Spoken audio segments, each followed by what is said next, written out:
Welcome to my step-by-step dropshipping guide. None of this information has ever been released publicly before. A lot of people drop free courses. These are often out of date and never include the actual best method to make money with dropshipping right now. This level of game inside of this video has never been released before. This has taken 20 hours of filming, 60 hours of editing, and over 5 years of constant testing by myself and the team. This 4-hour course contains all of the actionable steps that I would take if I was to start again from complete zero. It also contains all of the information that I have learned in the past 5 years in e-commerce and over $10 million in generated revenue. I've also created a completely free website with extra support and guides to help you along your dropshipping journey. You can check that out in the description. My aim by providing you guys with this step-by-step guide to dropshipping success is so every single person watching this video can take advantage of the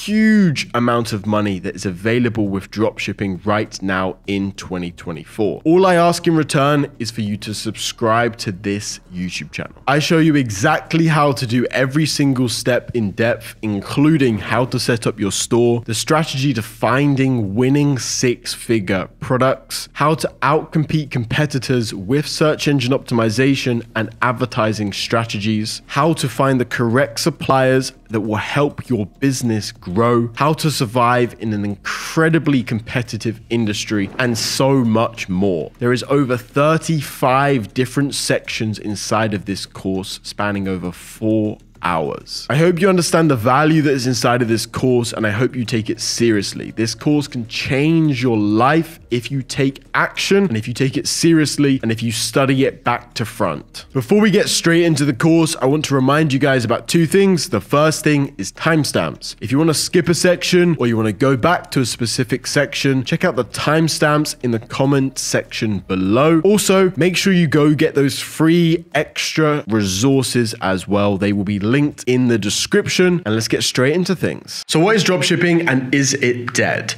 A lot of people talk about dropshipping online, and dropshipping has been a thing for many years now, but it constantly changes and evolves each and every single year with different trends and different things that you need to do.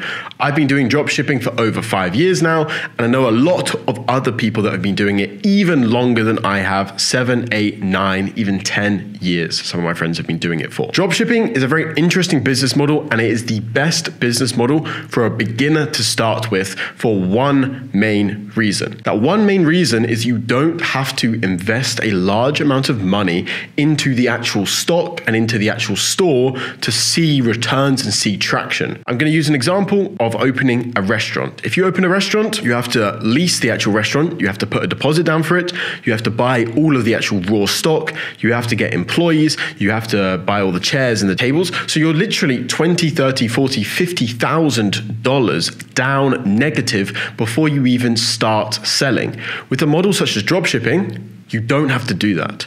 So what actually is dropshipping? How does it work, right?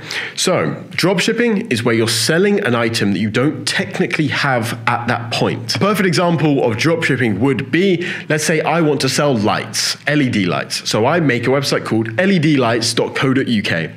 I start selling them and I start listing them and running ads for them on Facebook, Instagram, Pinterest, all the marketplaces out there. People start buying them. What I do, let's say someone pays me £50 for the LED light. I then use that £50 to go and find a supplier in China, typically, give them £20, and I say, rather than Mr. Chinese supplier shipping it to me, and then I've got to ship it to the final customer, I want you to ship it directly to the customer, okay?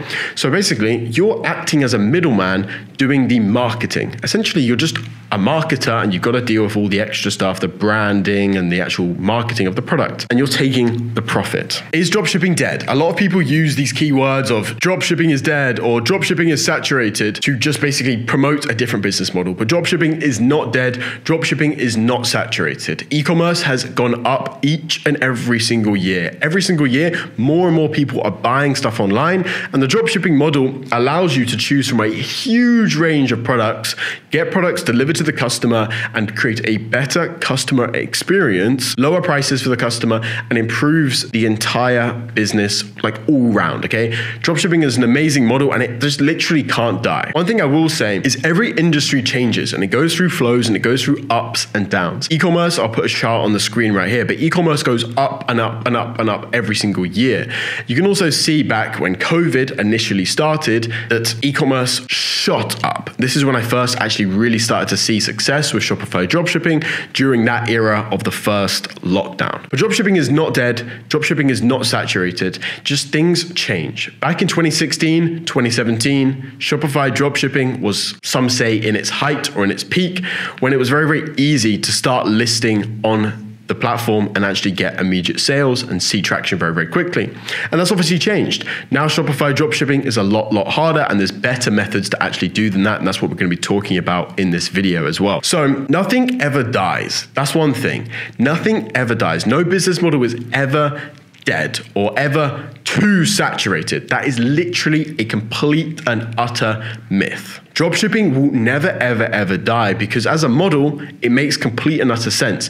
It improves the customer experience because they get access to different products, and it improves the business owner's experience because they don't have such risk to invest into products. So as long as business owners keep using this model to actually sell products, then consumers are going to keep buying it. Dropshipping is an absolutely huge industry and it's drastically growing each and every single year. It's actually growing faster than the e-commerce industry is growing. In 2022, it was estimated to be the size of 295 billion, and by 2030, just 6 years away, is estimated to be over $1.5 trillion in size. So what are some pros and cons of the dropshipping industry from someone that's been in it for over 5 years and generated over $10 million in sales? So the first pro is that it is low cost to enter. As I mentioned previously, you don't have to buy bulk stock to actually get in and get selling. So you can start selling and start generating revenue before you actually have any initial costs. The second pro is that it is low risk. Again, you don't have to buy bulk stock as you would have to do with pretty much any other business in the entire world. The third reason is its low barrier to entry. Because of its low cost nature and its low risk nature,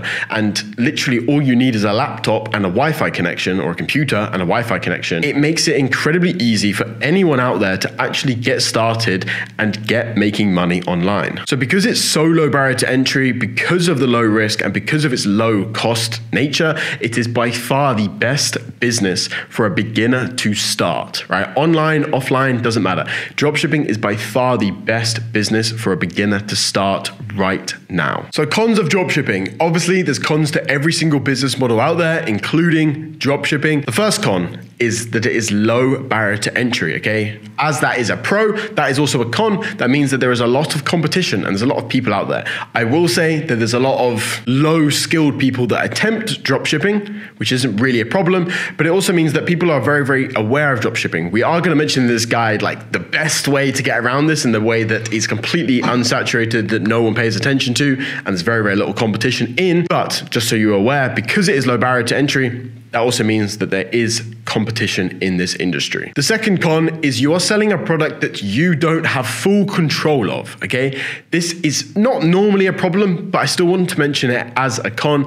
If you're drop shipping, you're relying on your supplier to ship the item for you. You're not in full control of that. You're also relying that they produce it to the highest quality possible, which is something you can't always control. Once you do drop shipping for a while, you can transition over and you can control more of that system and more of that process.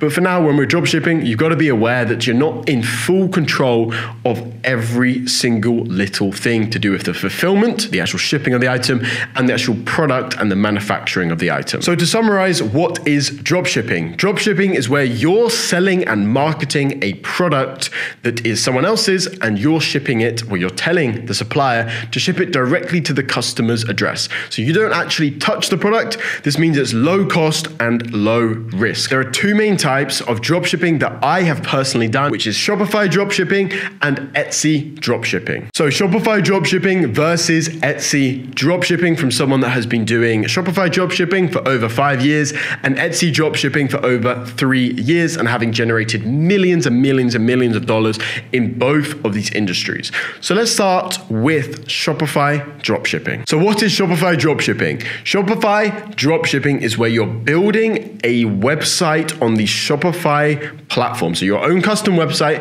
with your own custom domain, and you're then adding a product to that website. You're adding all the images and all the text. You're building all the payment processes. You're building everything.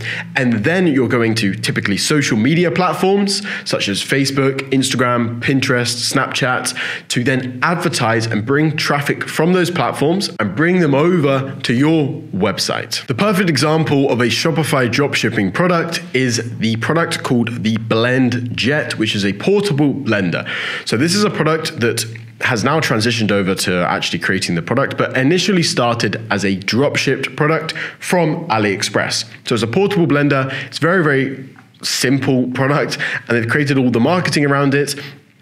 As you can see here on their website, blendjet.com, they've got a bunch of different marketing, all about the different products that they sell. They've got extra stuff now as well, USB rechargeable, and they very clearly told people what they're selling, right? Very, very simple, very, very easy to use. And they market a lot on Facebook and Instagram ads. You can see one of their ads right here, and you can see all the ads they're running right now, right? They're running a bunch of different products, bunch of different ads all around their blender, okay? So a Shopify dropshipping store is typically for one product. You can see with BlendJet right here, they are promoting their BlendJet 2. So what is Etsy and what is Etsy dropshipping? Okay, so many of you guys don't know what Etsy is, so I'll explain what it is. And obviously not knowing what it is a good thing because it means there's very, very, very little competition on the platform.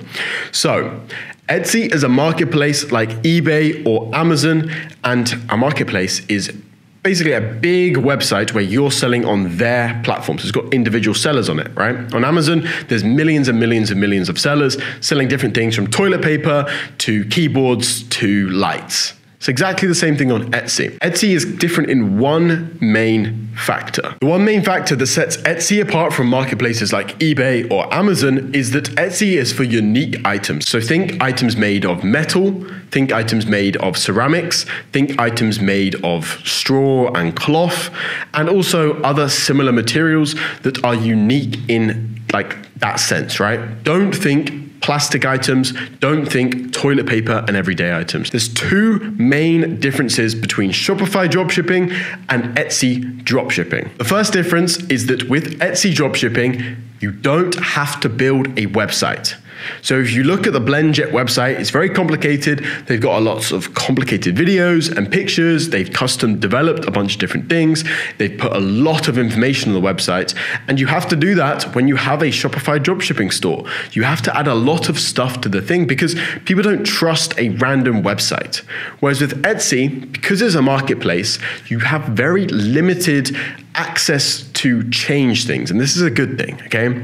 People are buying from Etsy, not from you. The second difference is you don't have to do complicated marketing. The biggest thing that people struggle with Shopify dropshipping is figuring out the marketing, right? Whether it's Facebook or Instagram ads, whether it's Pinterest or Snapchat or Google, which one do you choose? How do you do the marketing on the platform? How much do you spend? What's your daily budget? How do you do video creatives? How do you do photo? Like, how do you do all these different things? It's a very, very complicated thing to overcome. And that's where a lot of beginners actually struggle and fall down with Shopify dropshipping. They've got to figure all that stuff out. The good thing with Etsy is you don't have to do that. Etsy does all that for you. So all you've got to do is you've got to actually find good products and you've got to list them on the Etsy platform. You don't have to worry about the external marketing and conquering Facebook and Instagram and dealing with all the bans that comes with that, dealing with all the video creatives and the large amount of budget needed to do that. So from my 5 years of doing dropshipping and selling things online and having generated over $10 million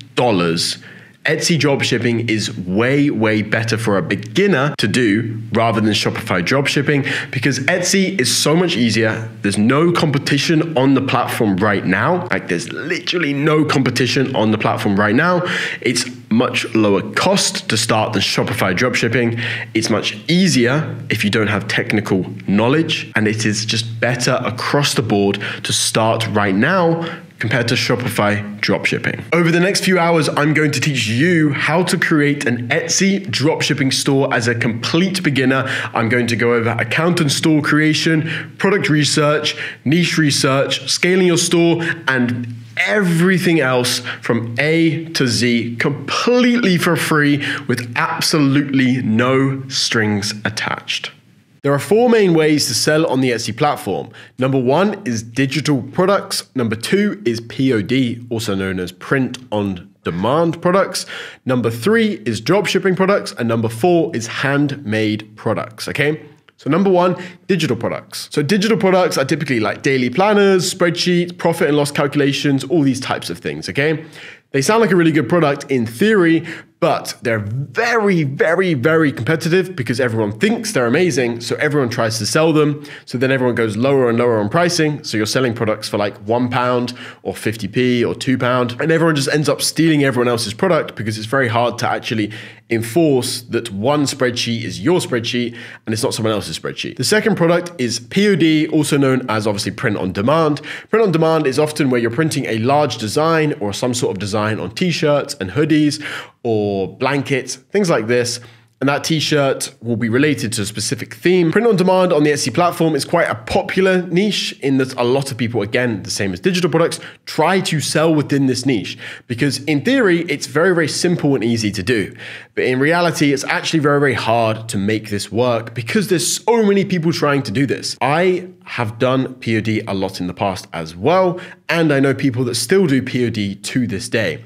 The main problems are it's very low margin. With print on demand on Etsy, although you think, okay, I can sell whatever I want at whatever price, doesn't work like that. Your margins are going to be very low, typically 5 to 15% net profit. And then also everyone just steals everyone else's designs, right? It's just, they keep going lower and lower in pricing. It's very hard to enforce that a design is yours and you just haven't stolen it from someone else. The third way is dropshipping. This is what I specialize in. I've made millions and millions and millions of dollars with Etsy dropshipping. Etsy dropshipping is very, very good because it's high margin and there is very little competition.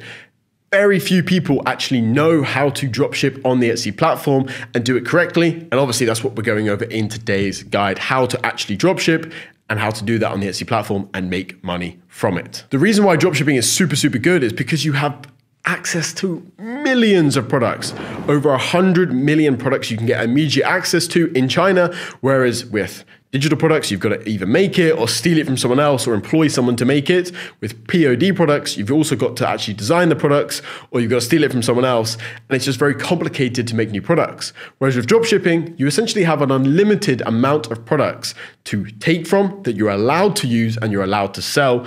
And also, as I mentioned previously, your margins are very, very high.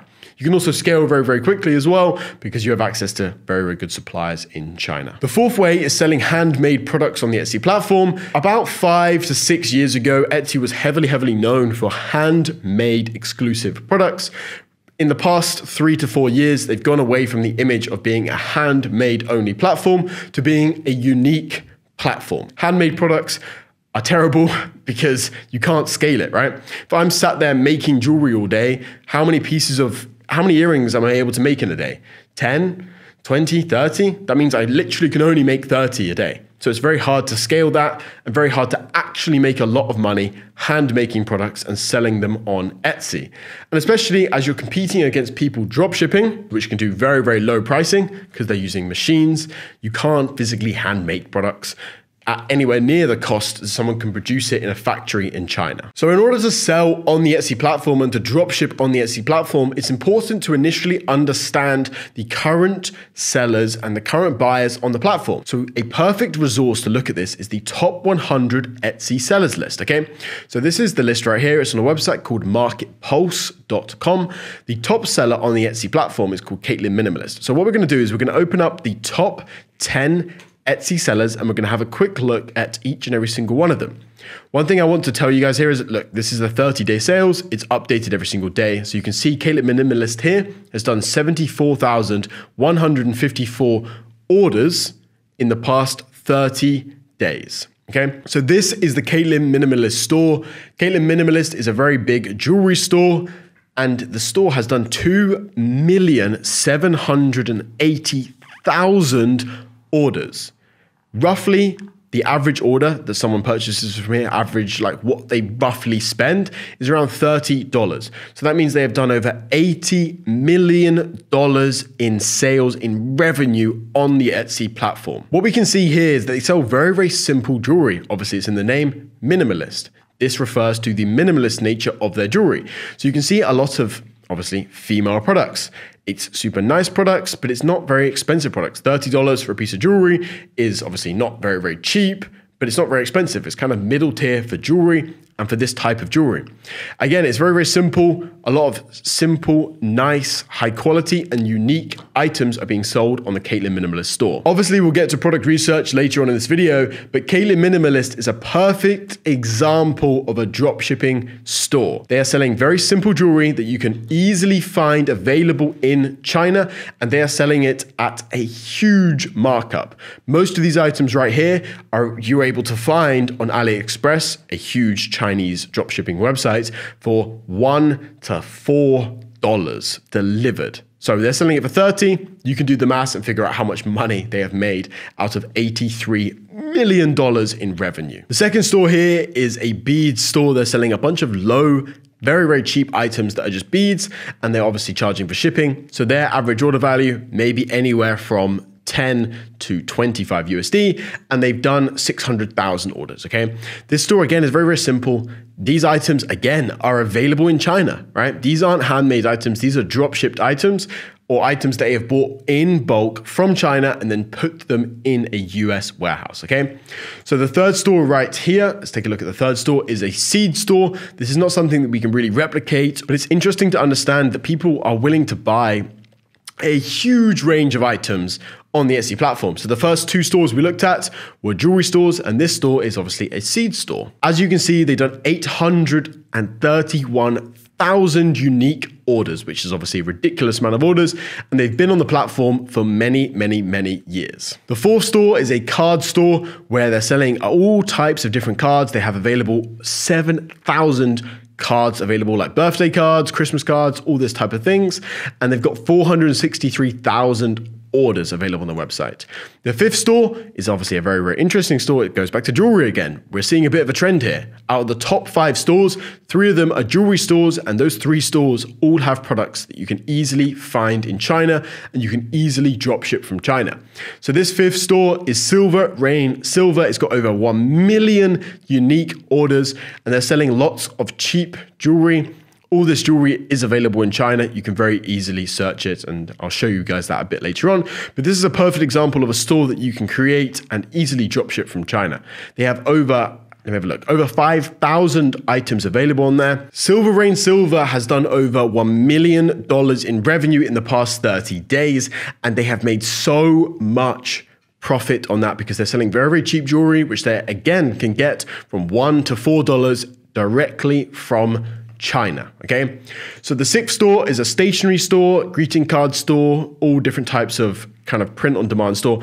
Very, very low, like cheap products. And they've done 700,000 unique orders. The seventh store is a design and kind of print on demand or just like kind of random product store. Bunch of Valentine's Day stuff, really varies with this particular store. And they've done 164,000 orders. Again, a ridiculous amount of orders. You can really see the amount of opportunity available on the platform. The next store is a bridesmaids gift store. Again, all of these products are available in China. Like literally every single one of these is available in China. A lot of them are personalized products, but some of them are just normal, boring products, such as this smiley face coffee cup they're selling for $10. A very wide variety of products available on this store. The next store is a bead store. Their average order value, which is the price of the average order, varies a lot. They're selling a bunch of different products, and so many of them vary between different things, but selling different beads, and they're selling so many different things. And the final store we're going to have to take a quick look at is this store, a Weibo, which is like design store, print on demand store, and a digital product store as well. And they're selling a bunch of different designs for t-shirts and stuff like this. And obviously they've done a bunch of orders, right? They've done 109,000 orders, but they're selling very, very, very cheaply. So if you look at this store, they've done a lot of orders, but they haven't done much actual revenue and much profit because they'll be running ads on this. Their margins aren't going to be that high. So although this product has done many, many, many, many orders, they haven't really made much money from this because they're maybe making 50p per order, if that. So they're making very, very minimal money from this store. Again, if we take a look at the bead store, although they've done a lot of sales, like a lot of physical orders, each single order, each single item that they're selling is not really worth that much because they're selling items from $5 to $25. A lot of them are very, very cheap items, so they're not making much per order. If you go look at this one is obviously making a lot of money. Bridesmaids, wedding niche is a very, very popular niche.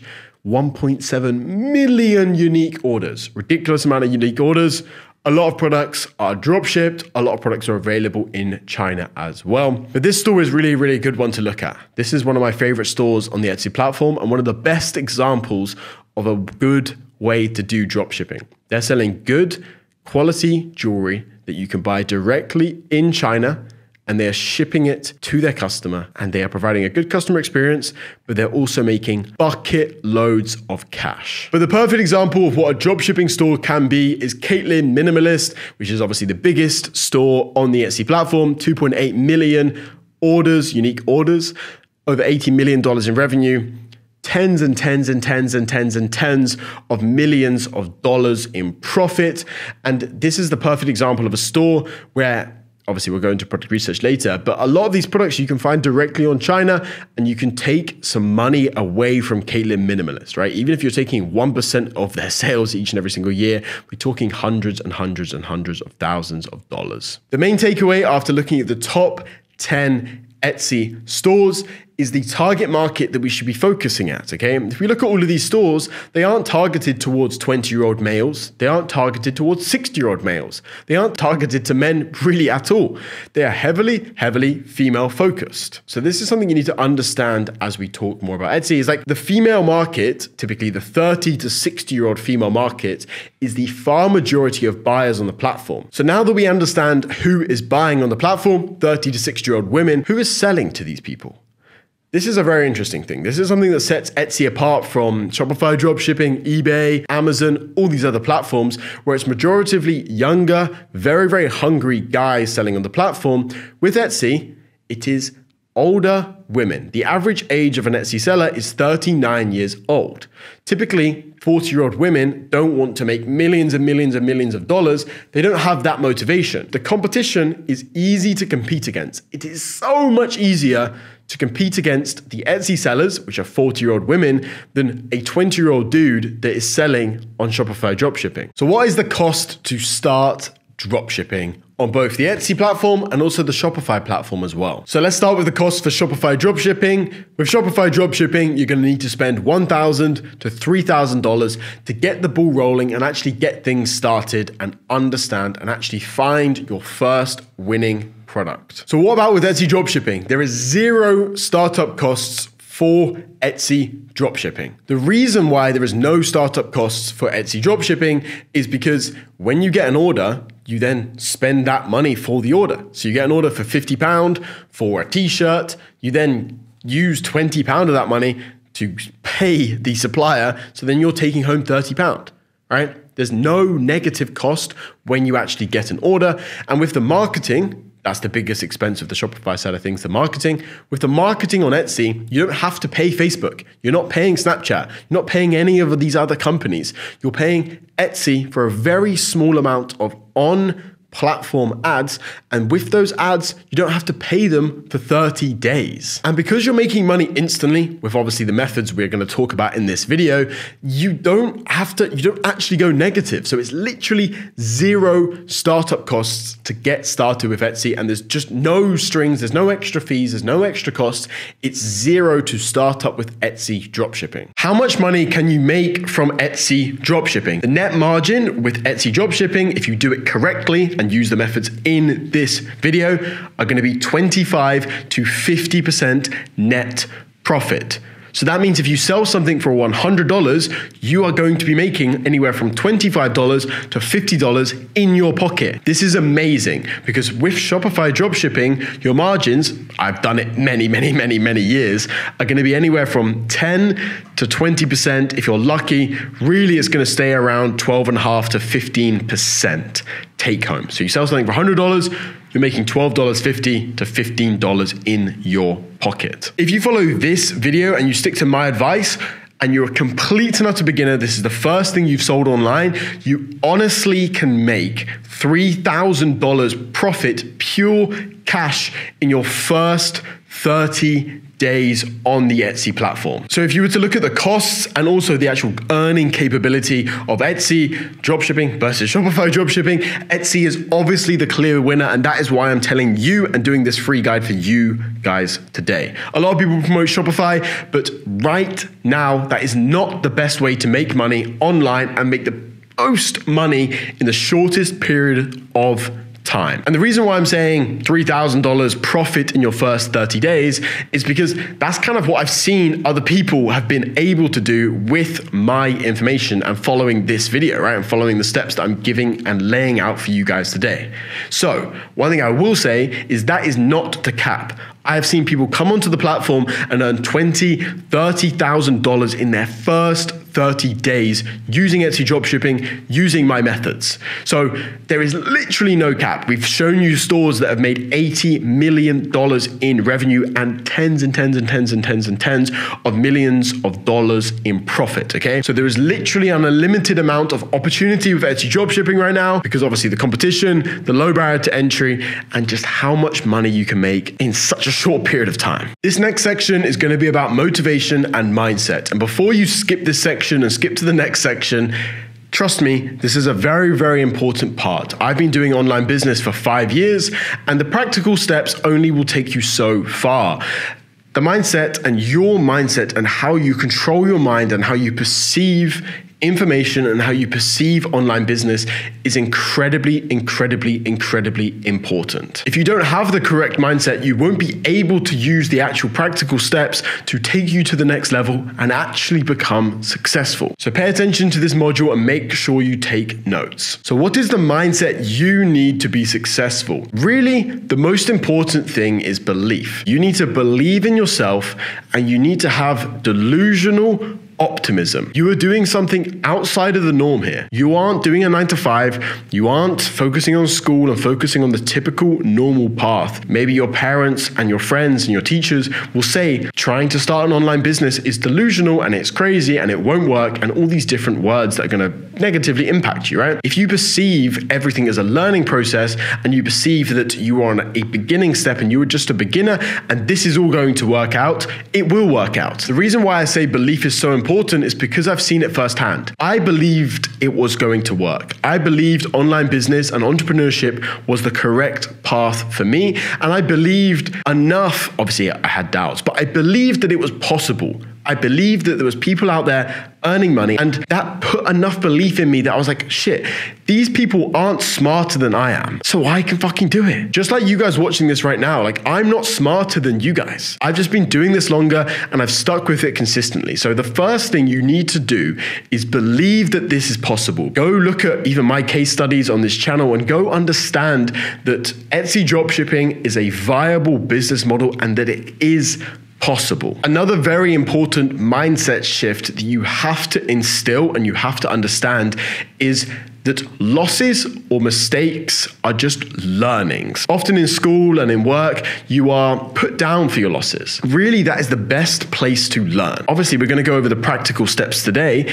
and hopefully you listen to all of the practical steps and you listen to everything in detail multiple times and you write notes and everything. But most of you aren't going to do that, and you're going to make mistakes along your way, and you're not going to figure out everything first time.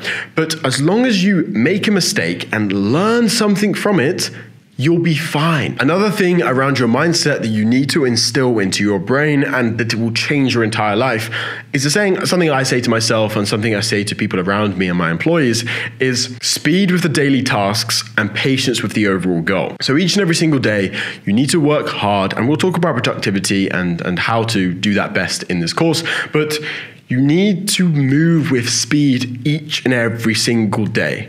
So you need to complete your daily tasks as quickly as humanly possible. Okay?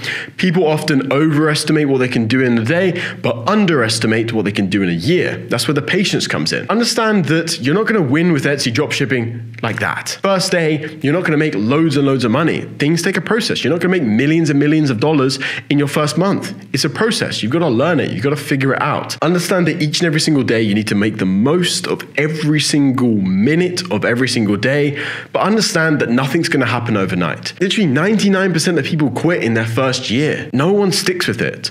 So if you're in that 1% that can actually be consistent with something, then you will win. Before we get into the next section, I just wanted to remind you guys to make sure you get those free resources in the description. I'm going to be adding a lot of extra information inside of there, including a completely free community as well. So make sure you go get those free resources. It's going to be linked in the description. Let's get straight back into the course. What is the most common reason why people fail with Etsy dropshipping?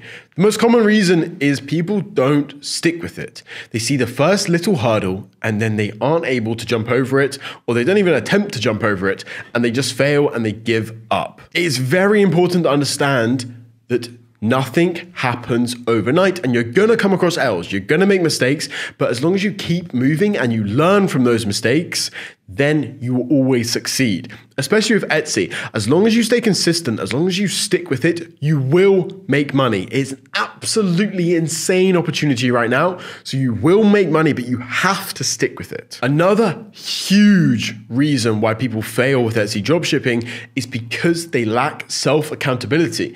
When you're starting your own business, I get it. It's completely hard. It's hard to stay on track and hard to keep yourself accountable, because before starting your own online business, obviously this guide is for beginners, right? You were probably in school or you're in work where you've got a boss telling you what to do, or you've got your teacher telling you what to do. So it's very easy to just keep along that because you've got an external authority figure telling you what to do. And we'll talk about productivity and tactics to do that later, but you have to keep yourself accountable for what you need to do. So there's a lot of different ways to do this. I would really stringently, very, very strict with yourself, write to-do lists every single day and really stick with those to-do lists, right? Just religiously do not sleep until you have done your tasks. Or speak to a friend or maybe a family member and they can try and keep you accountable. Just try and really focus on squeezing as many tasks as humanly possible and keep yourself accountable for as long as humanly possible. At the end of the day, it's not like we're getting paid for the time we put into the business. Like, as a business owner, you're not getting paid for the time, you're getting paid for the results. What is the key to success? So the key to my success, honestly, a very, very, very big part of my success is setting myself specific goals. Okay, so let's go over how exactly you do this. I would suggest you get started first and then set your goals once you understand a little bit of things. But we can even set some goals now. It kind of depends on the person you are and how best you would like to work. Okay, but let's talk about how you set goals. You set them in a smart way. So it's using an acronym. Specific is the S, measurable, achievable, realistic, and time-bound, okay? So we are going to, a goal that would not fit the SMART acronym would be, I'm going to make money soon. Whereas a SMART goal, specific, measurable, achievable, realistic, time-bound, is I'm going to make 100 orders in my first month using Etsy dropshipping, right? 100 orders, perfectly realistic. We've done it in the first month, time bound, and it's specific because we've said with Etsy dropshipping, maybe even to go a little bit further with my new jewelry store, blah, blah, blah. So in my position now, obviously I've been doing this for 5 years. I set yearly goals. I actually set long-term goals as well. But I mainly set yearly goals, quarterly goals, so every 3 months, monthly goals, and then daily goals. And the yearly goals are broken down into quarterly achievements and quarterly goals. Then they're broken down into monthly, and they're broken down into daily. So I need to make sure each and every single day that I'm going towards the monthly goals, which is going towards the 3 monthly goals, which is going towards the yearly goal. And this is a very good way to keep yourself accountable. Again, going back to why most people fail on the Etsy platform, it's because they're unable to keep themselves accountable. Past me is telling me what to do. So the Craig on January 1st, when I set my goals for the year, is telling me what to do right now. So I know what to do. Past me has already set the goals. I know exactly why I want those goals. So it's very easy to stay accountable to myself. You need to understand what you're fighting for and what you're working towards. Are you working towards retiring your parents, which is a very good emotional goal? Are you working towards materialistic goal? It's perfectly fine if you are, but do you want a Lamborghini? Put a Lamborghini in your desktop. Put a Lamborghini on your phone. Put a Lamborghini on your wall, or put your family on the wall. Photoshop them into a little nice house or something like this, right? Too many people lose motivation because they don't remind themselves why they want to achieve their goals and what their goals actually are. We will talk about the whiteboard hack, which is a method that I use frequently, but a quick TLDR, around my room, I have multiple different whiteboards for different goals. So I have my long-term goals, my monthly goals. I also have my daily tasks as well. So I'm constantly reminding myself what my goals are and why I want them every single day, multiple times throughout the day, because that way I can't fail my motivation because I don't want to miss out on my goals. I want to achieve stuff in my life. I would really recommend you guys to write down why you want to achieve the things that you want to achieve. If you want to become a millionaire, why? Do you want to get out of poverty? Do you want to move house? Do you want to move into a nice area? Do you want to go travel the world? Do you want to retire your parents? Do you want to be able to have 100 children? Do you want to be able to buy a supercar? Do you want to, why do you want to make money? And why do you want to achieve this? If you remind yourself of that, you put that somewhere where you're seeing it each and every single day, it will become so much easier to achieve and so much easier to stay motivated. So ask yourself right now, why do you want to make money? Why do you want to make money and make money online? Why? How do you get ahead of the competition? So there's 2 ways to get ahead of the competition. We'll talk about the mindset way and the work ethic way first, and then we're going to talk about the actual practical way as well. The mentality you need to have is that you want to outwork your competition. As a complete and utter beginner, you have one thing ahead of your competition on the Etsy platform, is that you want it more. And if you want it more than someone else, you should be putting in more work than the other person. It all comes down to how much do you want it. Going back to your motivation, if your parents are broke and they're working 16-hour days to just survive and you have to work 2 jobs, then you should want it. You should want to escape it. You have to understand how much you want it to be able to outwork your competition. The competition on the Etsy platform is incredibly easy. So we're in a good position, to be honest, because 40-year-old women, they don't really want it that much. So if you want it way more, then obviously you're going to get way, way, way further ahead. Genuinely, something I say frequently, and I say frequently to people that I'm trying to help with Etsy dropshipping and my students, weekends are for work. And the mentality behind weekends are for work is after you finished work, on a Friday night, on a Saturday night, that is the time you need to put in to actually get ahead of your competition.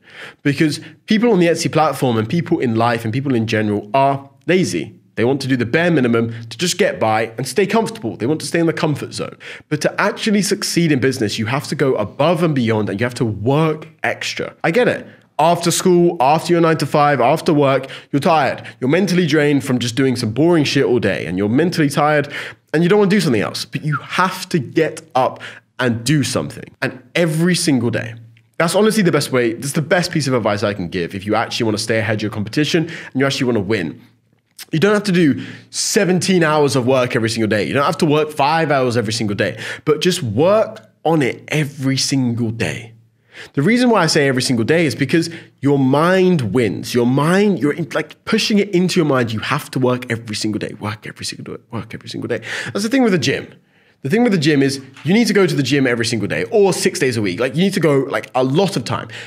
Do you actually need to, is it okay if you skip a day now and then? Yeah, it's perfectly fine. But your mind loses when you do that, because then you're telling yourself in your mind that it's okay to skip a day. It's okay to skip out on it. But if you force yourself to go to the gym every single day, it becomes a habit and you can't miss it. You can't miss it.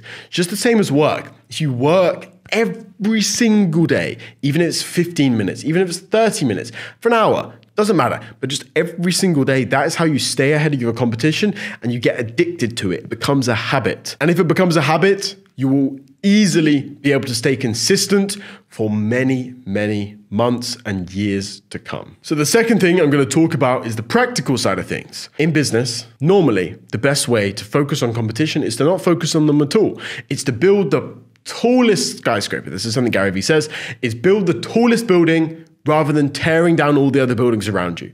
Focus on yourself and focus on becoming the best business, creating the best product, doing the best marketing, and becoming the best person and the best business you can possibly be, rather than constantly focusing on the competition and trying to tear them down. Dealing with stress and how to increase your stress tolerance. This is a very important topic because you need to be able to manage this when you're running a business, because you are responsible for everything. In my business, I'm responsible for everything. In a 9-to-5, you can just blame your boss or you can blame the owner and it's fine, nothing's really on your hands. Whereas as a business owner, you are responsible for everything. And obviously right now you're a beginner within online business and within dropshipping, but at some point you will start to get employees and you'll have a lot more responsibilities. So dealing with stress. The biggest thing I can say about this is understand that you will at some point have to remove emotional connection from money. Right now, you're a beginner. You haven't earned much money online if you've earned zero, maybe, right? So you have a heavy emotional attachment to money.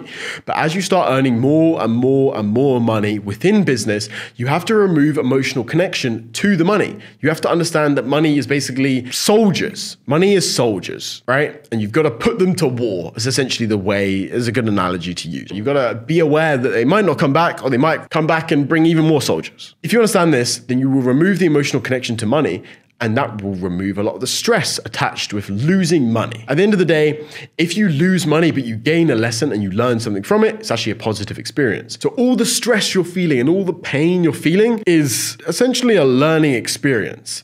The reason why a CEO gets paid way more than a checkout worker is purely because the CEO has a lot more responsibilities, a lot more on his plate, and a lot more stress. So you get paid more and exponentially more the more stress you deal with.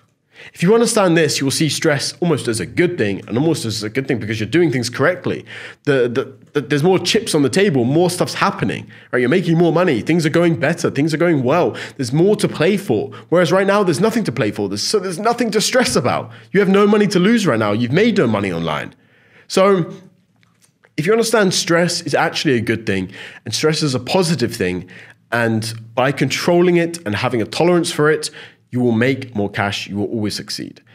A very big thing, and the way that I kind of overcome a lot of stress, because I've obviously had a lot of stressful experiences in my past. I mean, in 5 years and obviously earned millions. And I've had all sorts of mistakes with employees, and I've lost literally hundreds of thousands overnight at times. I made a lot of mistakes. The way I always remember it, and again, this is going back to Gary Vee as well, because I've obviously learned a lot from Gary Vee over years of consuming his content, is Gary Vee says this: if he wakes up in the morning and he's physically healthy and his family's physically healthy, he's good. Everything is well in the world. And if you understand that and if you internalize that the most important thing in your life is your family's health, then nothing else really matters. And at my position in business right now, money almost has no meaning. It's not like me earning an extra $1 million this month will change my life it won't change my life at all. Zero. Like literally zero. So I have no emotional attachment to it. So I don't really care if I lose, as long as year by year, I'm growing and growing and growing and progressing and progressing and progressing and progressing. If you understand that and you internalize that money doesn't really mean anything and your family's health or your health is the most important thing, then you won't feel stressed about losing or making money. So how do you open your Etsy account? So we're going to go to etsy.com. We're going to click sign in the top right-hand corner. We are then going to click register in the top corner of the pop-up, and we're going to enter our email address, first name and password. The first name we're going to use here does not have to be a legal name. On Etsy, it is better to frame yourself as a female seller. Typically, females like to buy from other females. For this store, I'm going to use the first name of Belle. So now that we've signed up, we are going to go straight to the top right-hand corner and we're going to click View Your Profile. On this, we need to add a couple pieces of information to make our account look as normal and obviously as legitimate as humanly possible. First thing we're going to do is we're going to add a public profile picture. There's a couple different ways to do this. Easy way is to just find any AI generation site and just get it to make a picture of a female for you, right? So what I've done, there's one here, artguru.ai. Typed in realistic female profile headshot. It's just giving me a random one of a girl. It's fine. So I've uploaded that profile picture now. We're then going to click edit public profile. We're going to add a couple pieces of extra information into the public profile section. First things first, we're going to select our gender. Female, obviously. We're going to also add a city. This doesn't really matter. It can be any city from whichever location, really. Birthday, we're just going to put a random birthday in here. Doesn't really matter. We're going to put a little about us as well. I've put, my name is Belle. I love to buy crafted items. There you go. Easy, done. And then we're going to just click Save Changes, and that's it for the public settings of the profile. How to open the store, including the actual process to open up a store, the logo, the banner, the story, everything you need to know. So first things first, we're already logged into the profile, as you can see here. We're going to go to the top right-hand corner. We're going to scroll down and we're going to click Sell on Etsy. We're then going to click Get Started. Let's do this. Skip this question. Start your shop. I'm English, so we're going to use English. And this is going to be a British store, a store based in the United Kingdom. If you're in the US, you would just do US and then US dollars. So we're going to click Save and continue on that. We're then going to enter our shop name. So we are called Belle. So we're going to type in Belle. And then we're going to let Etsy give us some suggestions. So I'm actually doing this from the UAE, United Arab Emirates, in Dubai, where I live. So it's just giving me suggestions for that. But we're going to do Belle. There's lots of different words you can use here, such as creations, such as crafts, makings. You can use a bunch of different words here. I'm going to type in crafts and we're going to see what comes up. So Belle crafts designs, Belle crafts goods, Belle crafts gifts. We're going to just select that one. Belle crafts gifts. After you've selected your shop name, which by the way, do not overthink your shop name. Just select something quickly. It doesn't have to be perfect. You don't have to name it Belle Earrings if you're planning on selling earrings. Don't do that. Just call it whatever. You see how quickly I decided on the name there. After you decide on the name, it's going to require you to create a listing. So don't worry about this. You don't actually have to make a proper listing. What we're going to do here is we're just going to list essentially anything and pretend like we're actually selling it. The reason for this is because we don't know exactly what we're going to sell yet. It's a lot more complicated, and the listing stuff we're going to go over a little bit later on in the video. But for now, we're just going to add basically a random picture. What I've actually taken a picture of is this thing right here, which is the AI pictures thing. So I'm going to say that I'm going to make portraits for someone and paint portraits for someone as a digital product. You don't need to add a video section. You can skip that. And then we're going to go straight to the title. We're just going to put in portrait painting. About this listing, we're going to select I made it. What is it? A finished product. When did you make it? Made to order, because it's relevant to the product. We're then going to select digital right here where it says type rather than physical. And we're going to select category of pictures. This will then bring up a bunch of optional categories, and we're going to skip all of these optional categories. We're going to leave renewal sections to automatic, but we have changed to a digital file that the buyer will download. I've written a very, very quick description. Portrait painting, made to order. You must submit a picture to me and I will make it into a computer version. So I'm listing this first product as if it was a legitimate digital product. It then adds another optional section, more optional sections. We're going to skip all of that. We're going to put the price at £25. It doesn't really matter what the price is. Quantity, we're going to put that to 10. Keep it very, very simple. We're then going to do personalization, because this is obviously, we're saying this is a personalized item. So then I've added the personalized box. You must submit a picture of yourself to me in the DMs after purchase. Do you understand? Then this section down here isn't relevant because it's a digital file. It's made to order. Super, super simple, right? We're then going to click save and continue in the bottom right. So just very quickly to run through everything we've done here. We've added a picture of anything. It can be a white picture, black picture, whatever. Then what we've done is we've added a title, portrait painting, as if we're going to paint people's portrait on the computer. About this listing, a finished product and made to order.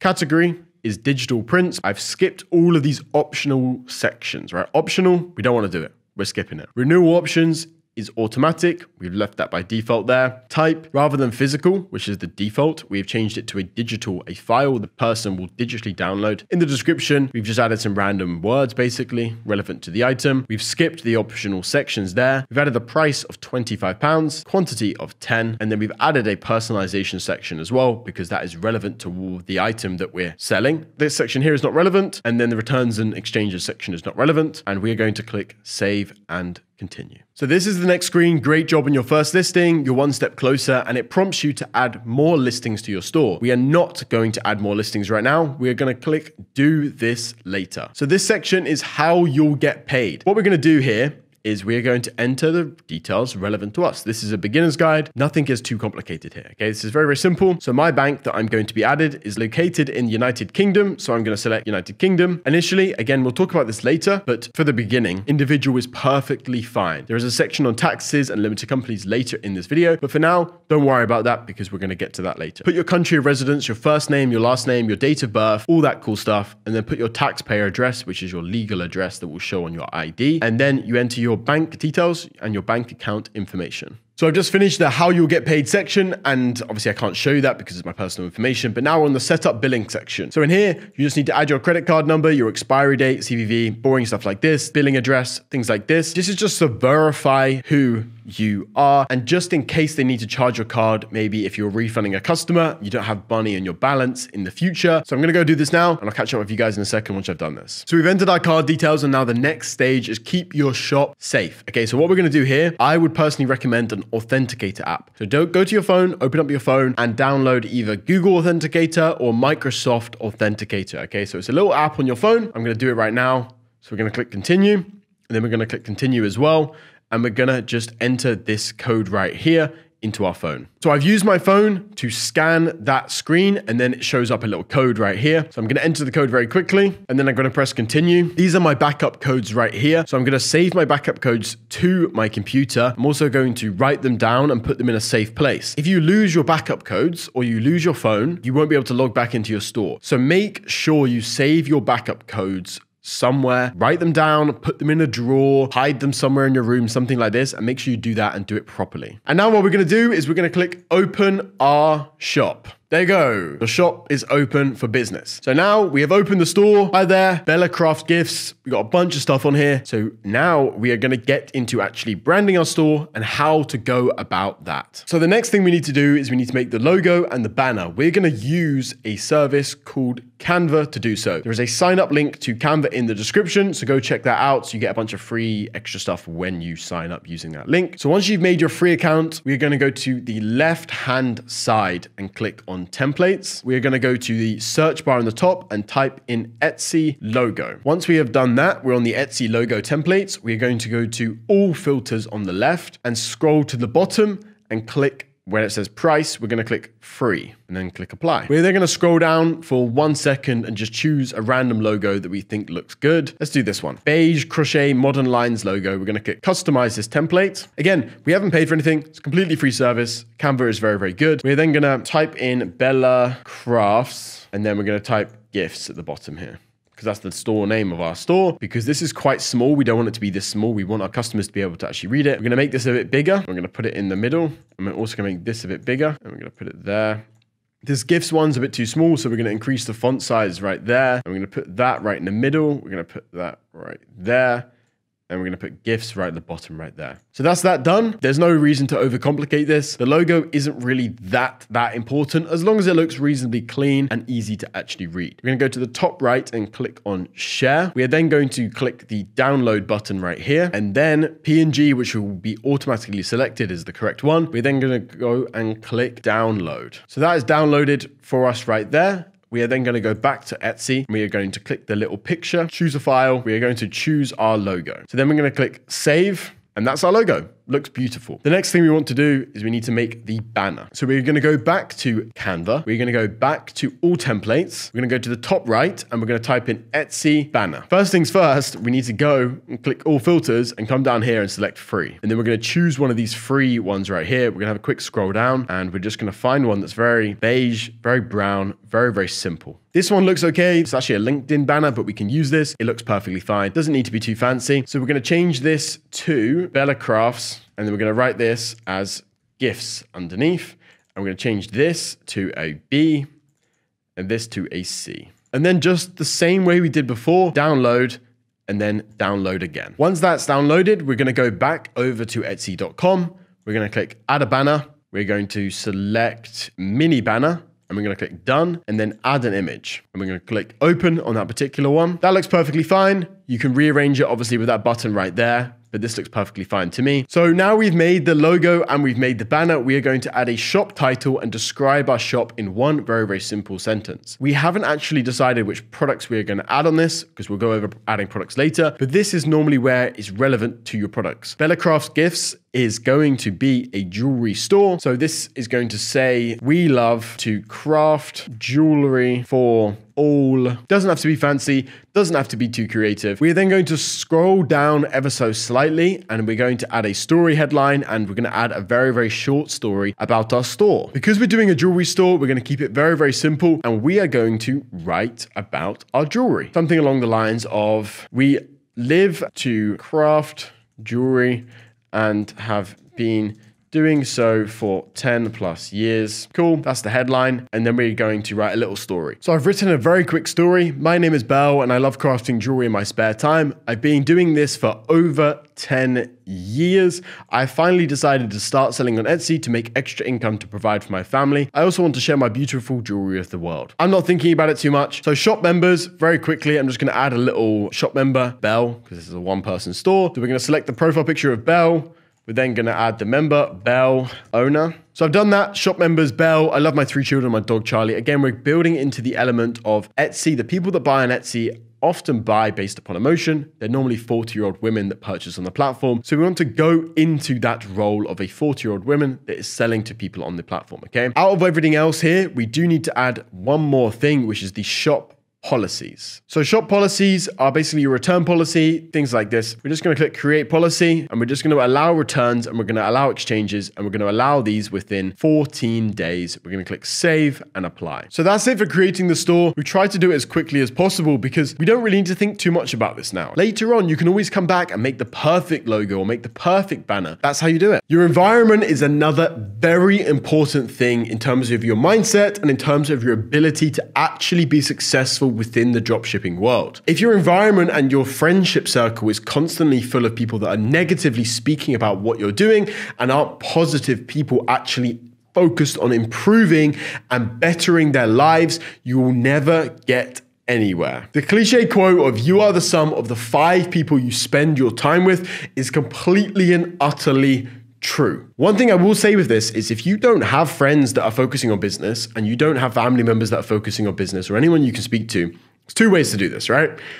There's join online networking groups, join online communities. I actually run a community for Etsy sellers called Etsy Kings. The link is obviously in the description. But the second way is consume content of people that you want to be like or want to be friends with or you like their mindset. Something I did back when I was 16, 17, I didn't really know about online communities, even though they are super, super, super good, is I would consume content of people that I wanted to be like. I would consume their content and they were essentially, because I was maybe watching 1 podcast a day or something like this, like an hour a day, 2 hours a day, I was essentially almost spending time with them and just brainwashing myself into believing in their mindset and getting the motivation and their practical advice from other people. Your environment is very, very important, also in your physical location. So what I would do, obviously now I live in Dubai and the environment here is crazy because there's supercars everywhere and I live in a beautiful, beautiful place and all of my friends are wealthy and they do very, very well for themselves. So it's easy to have a good environment.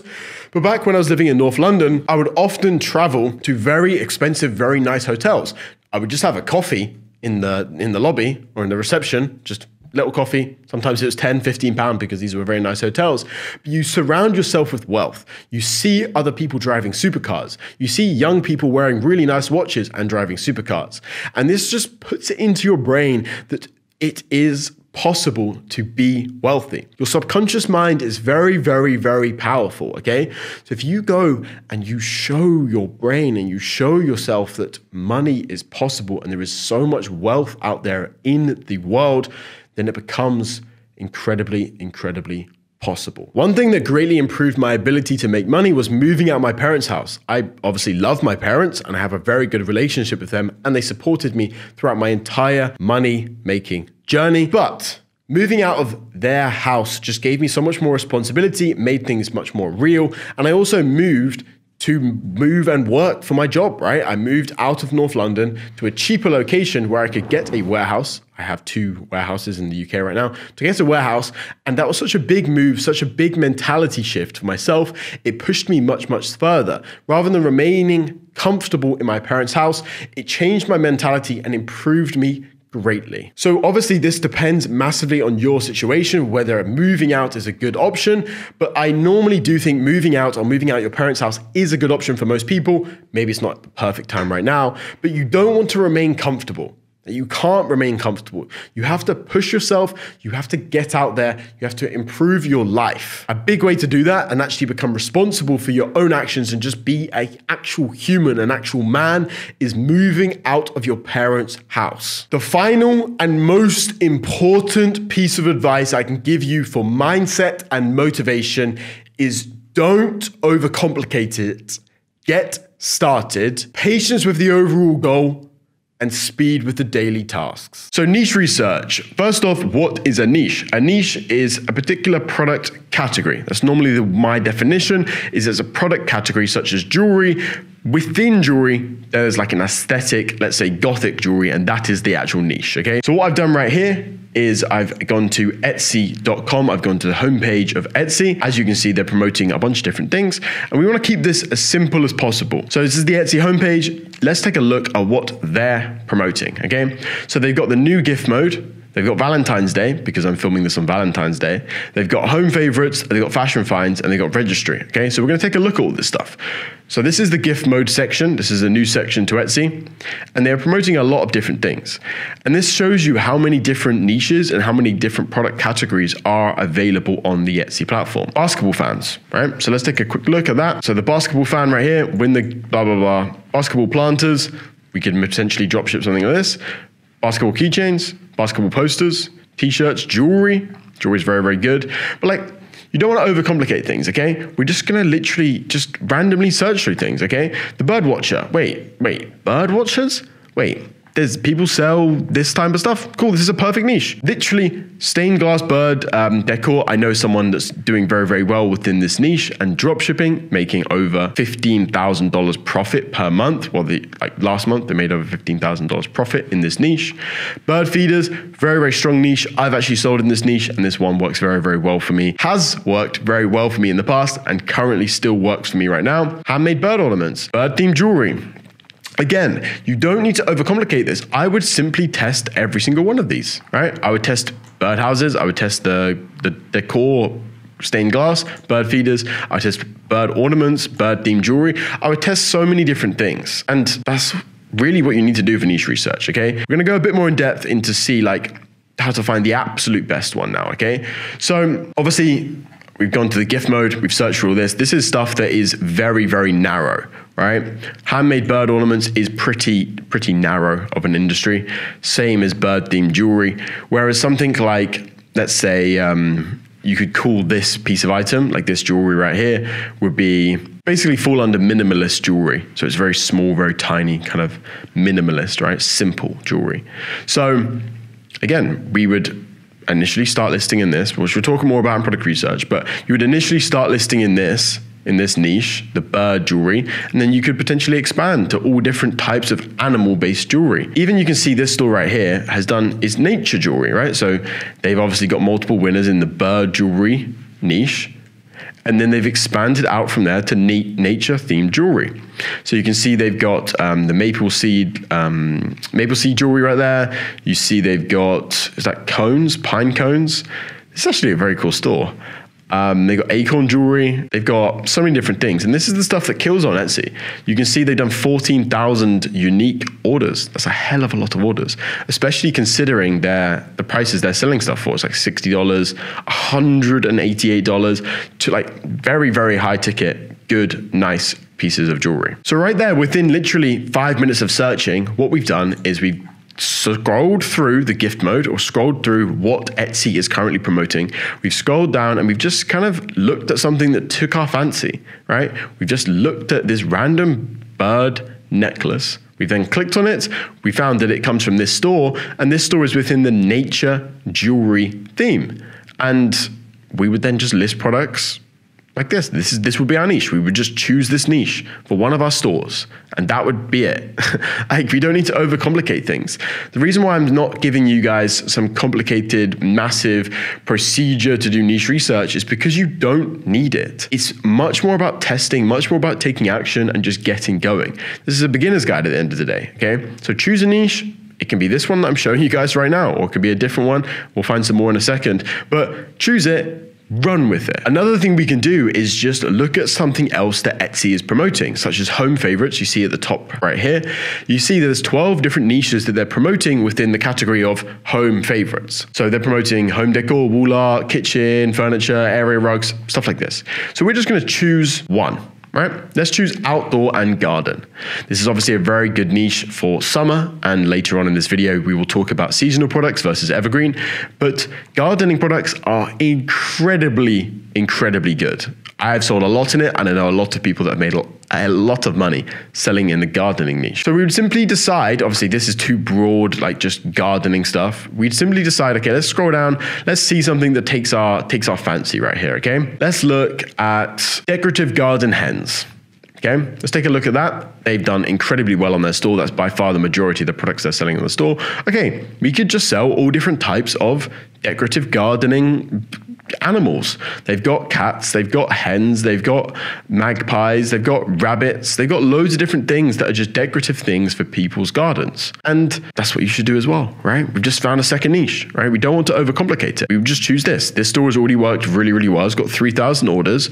We know there is demand for products like this because they're already selling well. Obviously, we'll talk more about that in product research, but we just choose this, right? We would choose garden ornaments. Done. We know Etsy's promoting it. It's pretty much on the front page, and we know someone else is really succeeding with it. So why can't we just do it and test it and run it? Again, fashion favorites is another category that Etsy is promoting. There's a lot of different things here, and this is something I want to talk about is jewelry. So you see here, they're promoting obviously women's clothing, men's clothing, blah, blah, blah, but they're promoting necklaces, earrings, rings, bracelets, blah, blah, blah, silver jewelry, gold jewelry, all this types of stuff. Jewelry equates for about 60% of the sales on the Etsy platform. It is by far the most popular niche and category on the Etsy platform. And if you have a quick Google search, the top 10 most profitable niches on Etsy in 2024, pretty much jewelry will always come to the top, okay? Like, it's just by far the most profitable niche. It's the most like popular niche. It's where everyone comes to buy from Etsy for jewelry products. So typically bracelets, necklaces, anklets, earrings, all these things are very popular. And as I've obviously previously spoken about, Caitlin Minimalist, which has almost done 3 million unique orders, the most popular store on the Etsy platform, is a jewelry store. So jewelry is a very good category to sell in, and you want to find a niche within that. We'll talk more about that in the product research side of things. Another good tool to help you with niche research on Etsy, again, this is overcomplicating a little bit. You don't have to do this, but Google Trends is obviously a very good piece of software and a very good website, because you can type in, say, Etsy jewelry, and then you can look at related topics down here, right? So you can look at the top related topics, or you can look at rising. I like to look at rising. So bracelet, obviously, is a big topic. It's jewelry, but also heart, bag, Joma jewelry, so maybe that's a big store. We'll take a look at that in a second. And there's crystal, birthstone design, printing, antique, size, bead, engagement ring, pendant, jewelry, box, pink, pearl. Like, there's so many different custom made, silver, all these different topics are potential niches that you can then go in. And this is just a good place to give you extra ideas for something to search. Because let's say you're just literally bored of doing niche research, you can't decide something, just choose one of those things and just make that your niche. And that is where you're going to go down and go into that rabbit hole, find more out about it, and just keep going and going and going and going. So let's say we choose one of those niches, the pearl gemstone niche, right? So that's number 19 on the list there. So we're just going to come up and pearl gemstone jewelry. So this is a great niche, right? Like that product right there, $77, doing incredibly well. There's loads of different products available in this niche. It's a very large niche. You can see it's got 1,000+ search terms. It's got 1,000+ items in the niche. Lots of items are selling for very nice prices. Obviously, we'll discuss that in product research, but this is exactly what you need to do, right? You just choose this niche. Right? One of your stores is now in pearl gemstone jewelry. That's it, done. Okay, let's find another niche, right? Let's go down to accessories, hair accessories. Cool. Let's choose hair accessories. Let's go down hair accessories. With niche research, it's a lot more about actually testing and just going for it than thinking about it too much. Too many people spend too long thinking what to do rather than just taking action. Product research is the most important part of Etsy dropshipping, so make sure you're paying attention. We're going to go over 3 different beginner-friendly product research methods, ones that have personally made me over 7 figures each. Make sure you're paying attention. Product research is by far the most important thing with Etsy dropshipping. You can mess up search engine optimization. You can mess up your listings. You can even mess up your photos, your titles, everything, right? You can mess it up, all these things slightly. But if you have a good product, you will still get sales. The first method is called the best seller method. So what we're going to do, as previously discussed in the other video, we're going to choose a niche initially. We've already chosen our niche. Let's say we're going to do animal jewelry, right? We're going to type that in the search bar. Go look at the niche, obviously, selection video if you want extra guidance on that. So this is what comes up when we type in animal jewelry. And as you can see here, there's a couple little best sellers coming up, right? But what we're going to do is we're going to go to all filters. We're going to click star seller on the left-hand side here. And then we're going to click, we're going to change the pricing. So we don't want to do anything too cheap. Don't go too cheap because lower, like cheaper customers that aren't willing to pay much money are normally worse customers. You'll have more problems, you'll have more headaches, you'll have more returns, you'll have more issues, okay? Poor people are normally harder to deal with than people that have more money willing to spend, right? They're going to be higher quality customers the more they spend. Another reason is because you're just going to be able to make more money. Jewelry is very, very cheap most of the time. Earrings that you could sell for $100, you can probably buy them for like $5 in China. Whereas if you're selling for something $20, you're still going to be buying it for like $3. With jewelry, I'm normally going to say like $17, $18 is the absolute minimum. And there's no real maximum with jewelry. With other niches, there's sometimes a maximum depending on operational stuff, but I wouldn't worry about that too much. We're going to say $17 to $18 is too cheap. We're going to go from there. We're going to put the low as $17. And then what we're going to do is just going to click show results. All right, we're not going to overcomplicate it. We're going to change it like this. So what we've done is we've selected star seller. So all these stores right here are star seller. Later on in this course, I'll explain what star seller is, but we don't care about that. We're going to go up to the title, the URL right here in the top, and where it says is underscore star underscore, we're going to change the word star to best, and we're going to click enter. So what this has done right now, it has changed all of the products to best sellers only. Right? So what a bestseller is, let's just click on one and I'll show you the definition. This little badge right here is the bestseller badge. You can see when you hover over it, it comes up, this item had a high sales volume over the past 6 months. That means this is a hot selling item. This item is selling very, very well. So this is a good indication of an item that we can potentially steal ourselves, or we can find something very similar for ourselves. It is also very important to understand the best-selling items on the platform, because if you understand the best-selling items on the Etsy platform, you're able to find products yourself using AliExpress and 1688 and other methods, but we'll talk about those later, okay? But what we can do now, what is the bestseller method? How are we doing this, okay? So all of these products right here are best-selling products. So there's 2 different ways we can utilize this. We can either steal the products or we can find similar items. We need one tool to do this. This tool right here is incredibly useful. 200,000 users, the one with 200,000 users, okay? So let's go back to this birthstone right here, the one that's a bestseller. What we're gonna do is we're gonna right click and we're going to find this little thing. So we've already installed the extension, search goods on AliExpress by this image. We're gonna click that. What this is going to do, it is going to search AliExpress, which is the biggest dropshipping direct-to-consumer platform in China. It's got over 100 million products on it. It's going to search that website for the image that we found here on Etsy. So what it's going to show is either the exact same product, or it's going to show very similar items, or what it would class as a similar item. This tool is not perfect, but a lot of the times it will come up with the correct items, okay?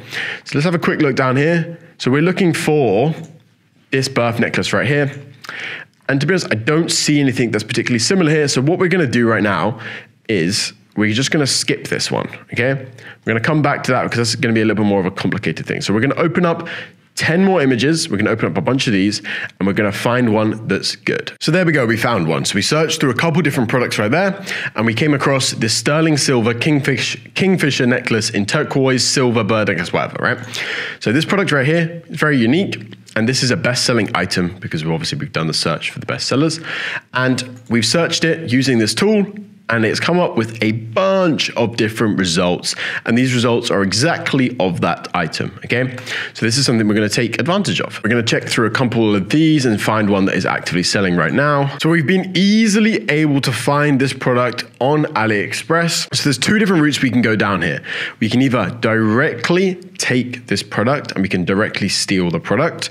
And if we were to do this, the way we would do it is we would undercut their pricing. So we can see here, you're able to buy this product for about $1 to $3. And let's take a quick look at how much they're selling. They're selling it for $83.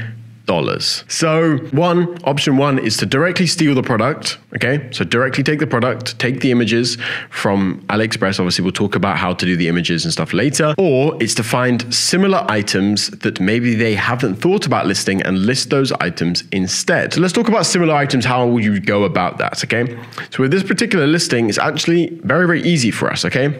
So obviously you see all the necklaces up here, up the top. The first couple, like 12, whatever, 15. And then we see earrings and we see different types of stuff, okay? So we're gonna open these two right here. So here is one pair of earrings with the exact same bird model, the exact same type of thing. And they look great, right? It's the exact same necklace. So the very similar people, like you can see they've even got the necklace in the picture and the earrings there. So similar people that are willing to buy the necklace might also want the earrings as well. Or people that like the colorful bird, turquoise, whatever kingfisher bird that it is, they also might want earring types, right? It might be a completely different thing, or maybe someone doesn't want a necklace, they want earrings, whatever. You get my point, right? There is a lot of opportunity here because there's a similar item. And then you also might think, okay, wait, so why has someone bought this particular item? Okay, because that's very, very similar. That's very, very easy to think of, right? But actually, let's take a quick look at a different item, okay? Because we wanna give you guys some variation. I wanna give you guys some variation. So this product right here is another product that is a bestseller. It's selling loads, and obviously the same exact bestseller research method we used to find this product. So what I did is I did this typical thing, search goods on AliExpress by this image, and we came across basically not that exact image. So obviously if we did a bit more research, we used some different tools, maybe we would have come across it. Another tool that you can use is just pure Google Lens. So you can search images with Google, click that. It brings up Google Lens on the right-hand side of the page here. And then we'll have a quick look. So it's able to find something very, very similar. And a bunch of different similar items, but it's not able to just immediately find it on AliExpress with ease. So we'll skip that one for now, but we'll come back to that obviously later. But anyways, my point was about this one is we're not able to find it on AliExpress. We're not able to find the exact same item on AliExpress, but using the search goods on AliExpress by this image tool, it shows us very similar items. So this is like an origami animal figure. That's what they called it. So we see here's a different origami animal figure. Here's a different kind of weird Skyrim thing. Here's a different flying pigeon origami figure. Let's see if there's any more down here. There's not really any more down there, but let's say, okay, so we know that one origami bird, this with these little roses and stuff in it, has worked. So why would another one not work, right? Why would 10 other ones not work? So we'd go down the rabbit hole of trying to find more. And a very easy way to do this is let's take this and let's go search it on AliExpress. So origami animal figure. So with a bit more searching around AliExpress, I was able to find a bunch of different wolf origami figures. That's what they seem to be kind of called. I was able to find like unicorn ones, fox ones, more bird ones, different types of faces and a bunch of different designs that are very similar to that initial one that we already know is working. So this one here, we already know is working. And then we're able to find a bunch of similar ones that may also work as well. So this is something where, okay, we know one style of the item works. So birds with this kind of cool, little like flowery kind of origami style within it, right? So then it's like, okay, we go to AliExpress and we look for more items similar to that. Okay, so it's either steal or find similar items. If you're stealing, you're going to undercut the price slightly and then list it. Obviously, we'll go over listing later on in this video. If you're going to find similar items, you're going to list it at a similar price and follow the same format and the same template that they have laid out for you. This next product research method is called the review method. There's two different ways to do this, the China way and the normal way. So we are going to start by going to the Etsy.com homepage, just the same as before, and we are going to type in, we're going to go to a category actually. So we are now on women's clothing and there's 9.4 million results. There's 9.4 million listings in women's clothing within this region, within the UK. So we're going to click on all filters and we're going to filter some stuff, okay? So we're going to do the China method first. So the way this differentiates is we're going to come down to here where it says shop location. We're going to change it from anywhere to China. Make sure you check the actual China, not China, Mexico. We're going to click China, and then we're going to come up here and we're going to select a low price again. For clothing, we're going to do $20, a little bit higher just because of the margins with clothing are a little bit less than jewelry, okay? So what we've done here, there's 109,000 results for at least $20 items from China. So with the review method, we are checking the items reviews. So I'm going to explain everything, so give me obviously a second. The first thing we want to do is we want to open up the first listings that we see. So we're going to open up these first 12 listings right here, all the ones we see on the page right here. You can include the ads if you want, because these four first ones are ads. You can see the little ad right there, little ad right there. No ad right there. We're going to skip those. We're just going to come straight down to these ones right here, okay? So with the review method, we are obviously skipping this stuff here. We don't care about this. We're going to come down to this section where it says shop reviews. So there's two different types of reviews on Etsy when you click on one particular listing. So sometimes it will look like this, where it just says shop reviews, the stores, and then all the reviews and sort by suggested, okay? And then there's another way it will look where it says the total amount of reviews for the shop, but it'll say reviews for this item. You see how it says reviews for this item right here? It's got 5 reviews for this item, and then reviews for this shop, 191, okay? So we only want to look at listings that have this reviews for this item. The reason why we're doing this is because if an item has got, say, 10 reviews, we know based upon percentages, we know if an item has got, let's say 5 reviews, as this one does right here, if it's 10 to 20% review rate, that means that 50 people have bought from this store and bought this particular item from this store. So we know this item is currently selling. So we're going to obviously go more in depth in that, but let me find a couple different items that have this, okay? So out of the first 12 we opened, this one is not applicable. You can see here it does not have reviews for this item. Neither does this one. Doesn't have the reviews for this item thing. Neither does this one. Neither does this one. This one does have it. Then we're going to keep checking. This one does have it. Reviews for this item. This one does not have it. This one does not. This one does not. This one does. This one does. This one does. So out of the first 12 listings we opened up, we found 5 potential items that we can use for our product research. So the second stage to the product research, to the reviews product research method, is we're going to come, make sure we're selected on reviews for this item. We're going to click sort by, rather than suggested, we're going to change it to most recent. So on the most recent tab, you can see the days that you can see the date that the most recent reviews were posted for. So what we're going to look at, we're currently recording this beginning of February. So we want at least 3 reviews in the last 30 days. That's what we're looking for. So this one's only got 1 review in the last 30 days. So we're going to get rid of this one. Let's take a look at this one. Again, we're going to the reviews for this item tab. We're clicking sort by most recent. This one's got 8th of Feb, 6th of Feb, 5th of Feb. Cool. So it's got 3 reviews in the last 10 days, right? This is being filmed on the 10th of February. So this item is a potential item that we can sell and we can take, okay? So that's pretty much it for the product research review method, the China way, okay? So this item is just being dispatched directly from China, okay? As you can see down here, below the deliver to the postcode, dispatches from China, and we can see it's got recent reviews. We know it's doing, we know it's selling well. We know it's doing well. And then obviously you go back to the way we did it in the bestseller method. You're going to then search goods on AliExpress by this image, and we're either going to find the exact same item and undercut, slightly reduce the price by 10 to 15%, or we are going to find similar items. So in this case, we're able to find that is the exact same item right there, and that's a similar item, okay? So let's take a look at these. So this is a peacock kimono, and you see right here, we have found similar ones and ones with, you can see the primary colors they have available here, and they're selling it for $60 plus shipping of $9. So they're selling it basically for $70. And you can see here, we're able to buy it for like $25.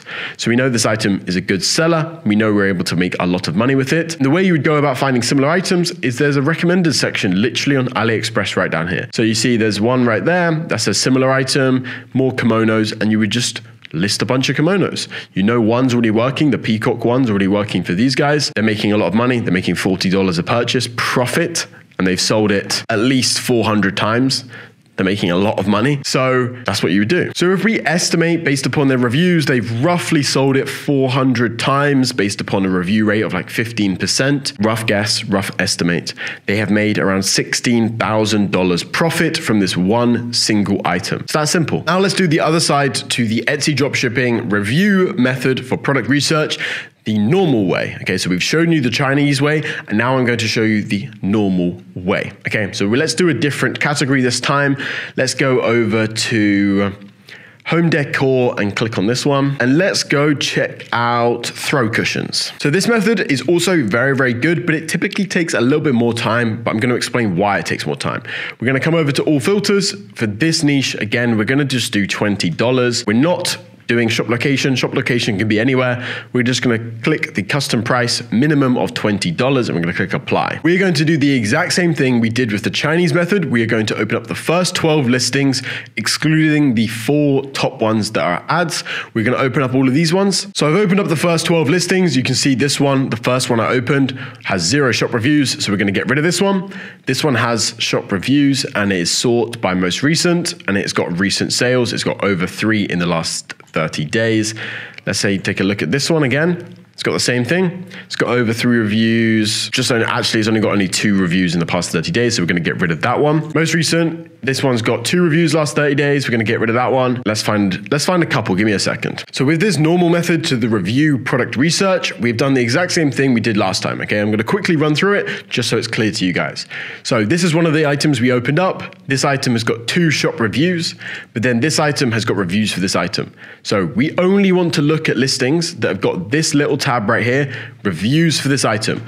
All of the other listings we want to get rid of, okay? So get rid of that one. This is a good one. It's a potential product right here. So what we're going to do is we are going to, rather than sort by suggested, we are going to click sort by most recent on the reviews for this item tab. Then you can see 5th of Feb, 28th of Jan, and 17th of Jan. So this has over 3 reviews in the last 30 days. So we know it's a product that is hot selling. We know it's a product that is doing very well right now, and a product that we can potentially steal or find similar items for. So out of the first 12 listings, we're able to find 2 that were applicable based upon the review criteria, 3 reviews for that specific item in the past 30 days.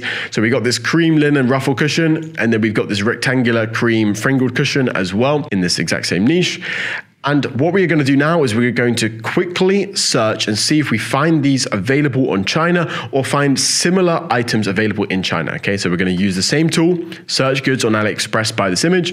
Let's have a quick look at that one. And let's also open this one as well. So in this case, for both of these items, we were able to find them or very, very similar models on AliExpress. So let's take a quick look at this cream linen ruffle cushion. And then we've searched it on AliExpress, the special tool, the Chrome extension.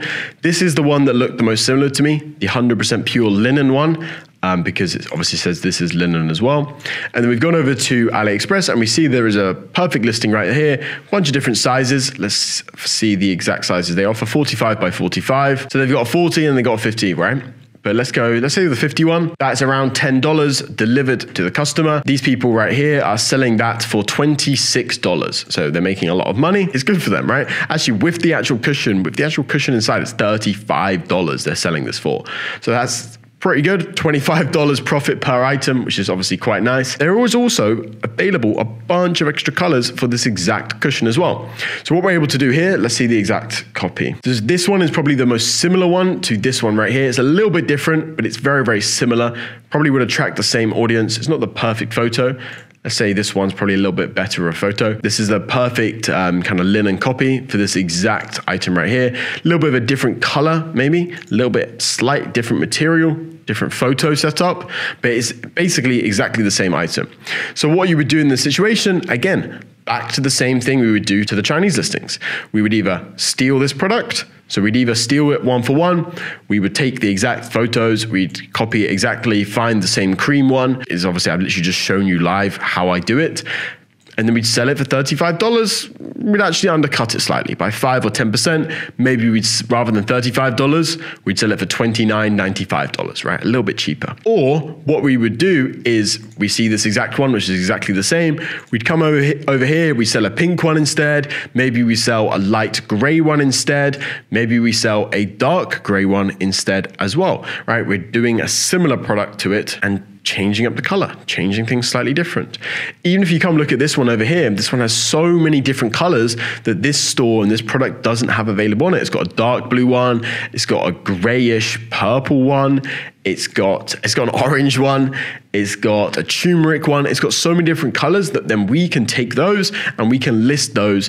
And maybe someone wants this exact linen ruffle cushion, but they want a different color. We're then the supplier for that different color. Maybe no one else is listing that different color, and then we make loads of money. I really hope so far that you've seen value inside of this free course. I really hope that you guys are taking things away from it. I really tried to condense all the information. I didn't want to make this video super long. All I ask, I know you've been watching this for a little while now, all I ask is for one favor, and that is to subscribe to this YouTube channel right here. I'm trying to hit 10,000 subscribers by the end of May, so please do subscribe to this YouTube channel right here. Gives me a big boost, makes me want to make loads more guides, gonna make them more detailed, and also go double down into different things, such as maybe product research. I could talk for 6 hours about product research. So make sure you subscribe to this channel. It's a big favor towards me. Thank you very much. Let's get straight back in with the video. The next product research method we're gonna be talking about is Amazon Handmade. So this is Amazon Handmade right here.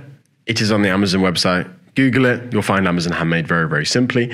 So what we're going to do is we're going to do a similar product research method to what we've been doing. Amazon Handmade is very small compared to Etsy, but we can still find potentially good products on here that we wouldn't necessarily easily be able to come across on Etsy. This is just another way to open your mind to how many potential products are out there. So let's check out home decor again and see what Amazon Handmade has to offer that's different to Etsy. So we're just going to choose a random niche. I think lighting is actually lighting's a very good niche on Etsy. So we're going to check out this and see what potential products we could sell. Again, literally the first product we come across right here, crystal lanterns, 100 bought in the past month. Let's check this out very quickly and see if we can find this available on AliExpress. So they're selling it for $27. So let's do a quick search goods on AliExpress by this image. So there you go. We just found this mason jar with the lid as well included. Very cheap. There's one there for $12. There's one there for $5, a bunch of different items. And you can sell that, and you've just found your product inspiration from Amazon. There's not really too much of a system here, although you can sort based upon, say, 100 bought in the past 30 days, things like this. It's a good way to do it. It is a very small platform, right? This is kind of an extra product research method. I wouldn't put too much time and effort into this, but I did want to mention that there is a lot of extra products on here that you can give you extra inspiration that you can then bring over to Etsy. A lot of these products are already working on Etsy. If they're not already working on Etsy, they will work on Etsy. You just need to add them and do the correct listing and correct setup and things like that. So the next stage in our Etsy dropshipping journey is we are going to do our listings. We're going to list the products that we found earlier using product research, and we are going to list them on the Etsy platform. This is very simple compared to Shopify dropshipping or compared to eBay, where you have to do a bunch of extra steps. This is actually very simple. So we are going to use one of the products we found earlier in our product research that we did in this video with the kimono, right? So the peacock kimono, okay? So again, we're going to keep it very simple. We're going to find it on the search goods on AliExpress, which is right here, and we can see all the different listings right here available. Very simple and very easy to use. And we are going to take these images and download these images very quickly. So the first thing we need to do is actually download the photos from AliExpress. The reason why we're not going to take them from Etsy is because potentially the ones on Etsy are custom pictures. The ones on AliExpress are normally 99% of the time, 99 out of 100 times, are completely free and fair game to use. So we need one extra Chrome extension very quickly to download this and to start using this, and it's called Ali Save. At the time of recording, it's got 8,000 users. So we can click add to Chrome, and we're going to add that to our Chrome browser. So what this does is it enables us to easily download images off AliExpress without having to go and save it, and just basically speeds up our process a little bit. So with this AliExpress Chrome extension, it's just the downloads button right here in the top right of the picture.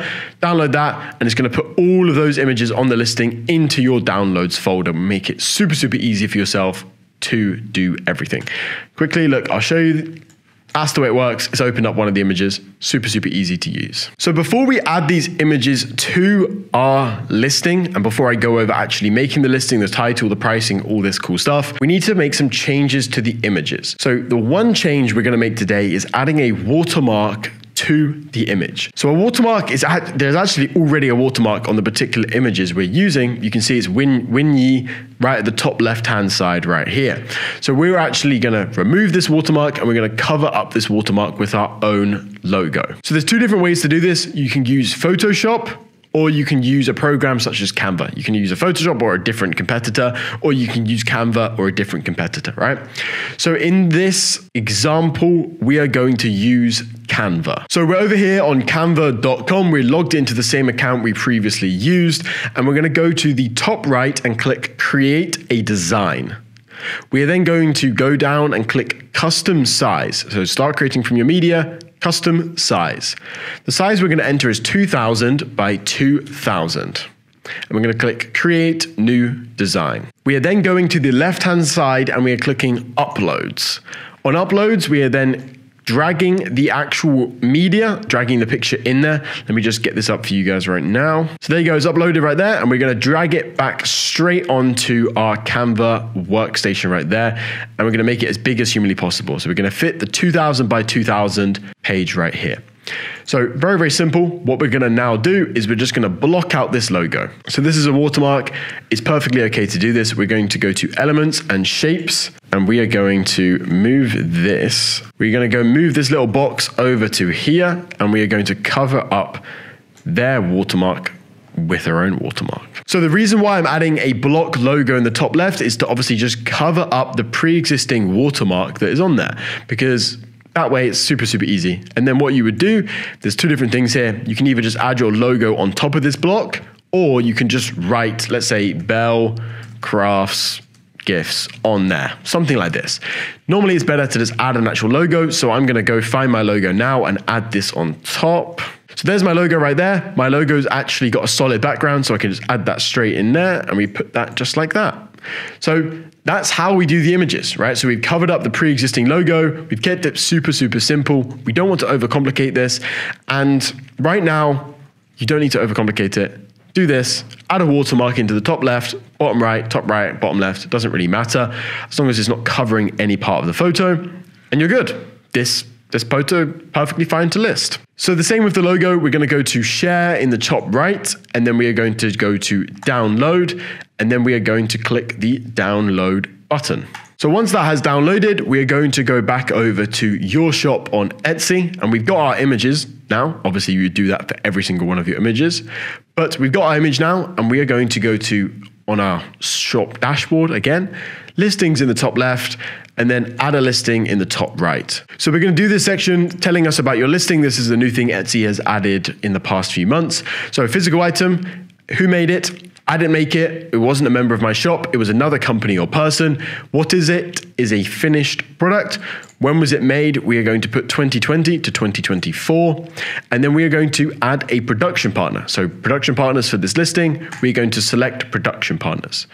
So we don't have any pre-existing, obviously it's a brand new store, and we are going to click create a new production partner. So for this, you only really need one production partner per store, because we are going to be listing all the same products or very similar products. So it's not a big deal if you don't have every single one of your suppliers on your production partner list.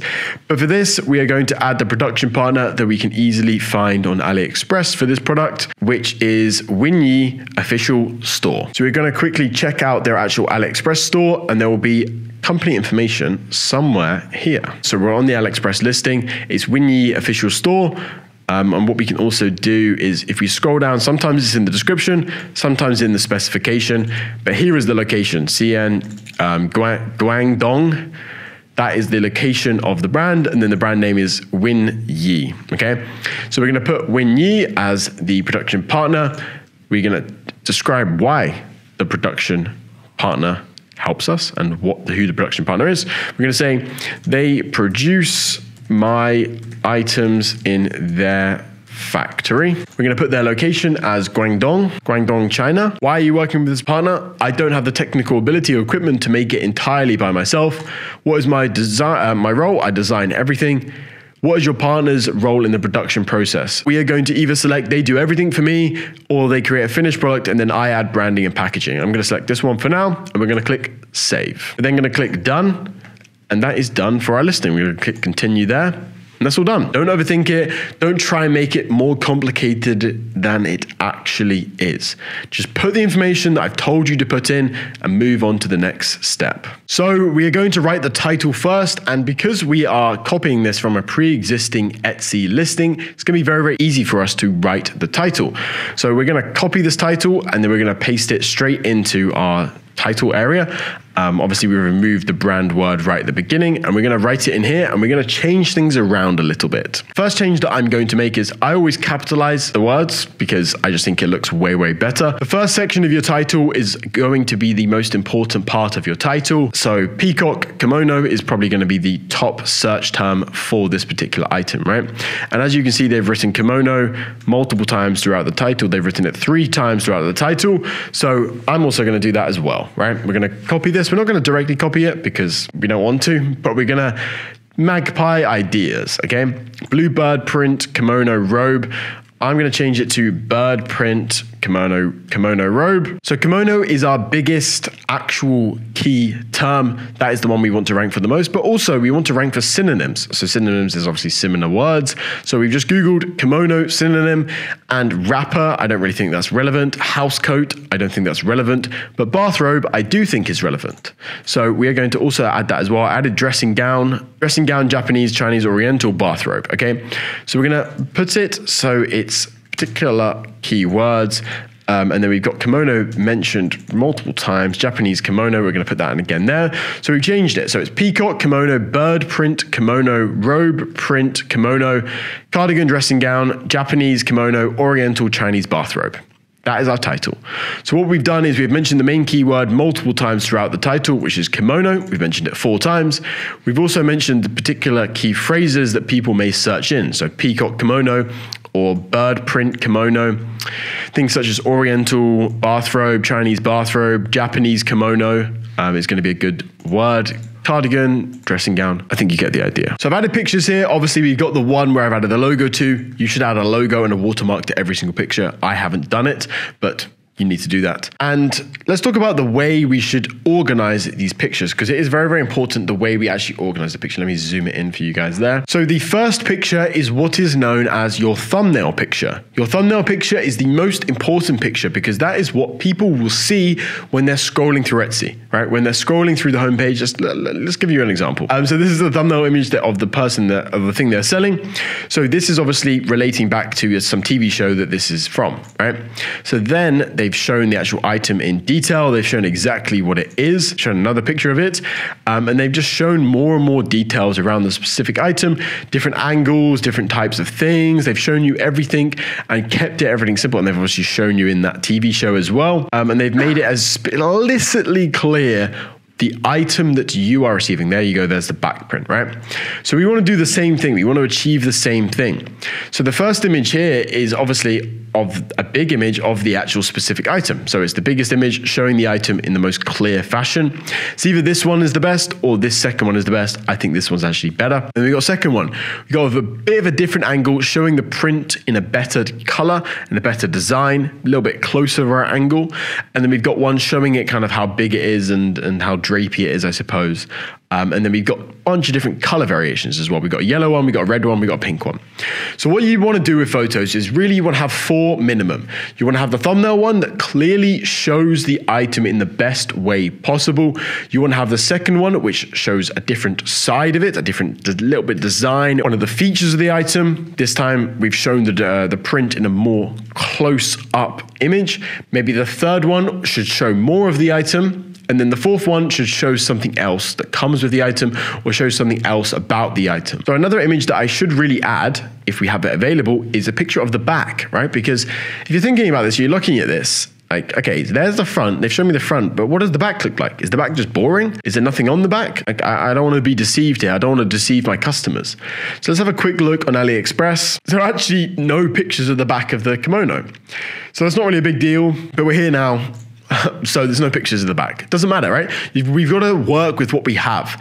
In this case, this is the best lineup of the pictures we have in the order we have. The first photo, though, I cannot stress this enough. The first photo is incredibly, incredibly important. That is your thumbnail image, and that is super, super duper, duper, duper important. So on the topic of thumbnail, you can do this here. So this is an adjust thumbnail section right below the photos.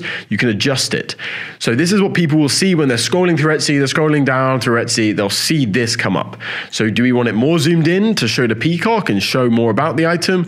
Do we want it more zoomed out and show the item in a bit of a different way? Do we want to show like the bottom of it? Like, you can play around with it to what you actually want to show the customer on their timeline when they're searching for items. This is the best way to do it, and I'm going to click done now. The next step of creating our product is the description. So the description is very important for a search engine optimization point of view, an SEO point of view. You want to accurately describe the item in the correct keywords and key terms. So when people are looking for a peacock kimono, it actually comes up and our item actually comes up.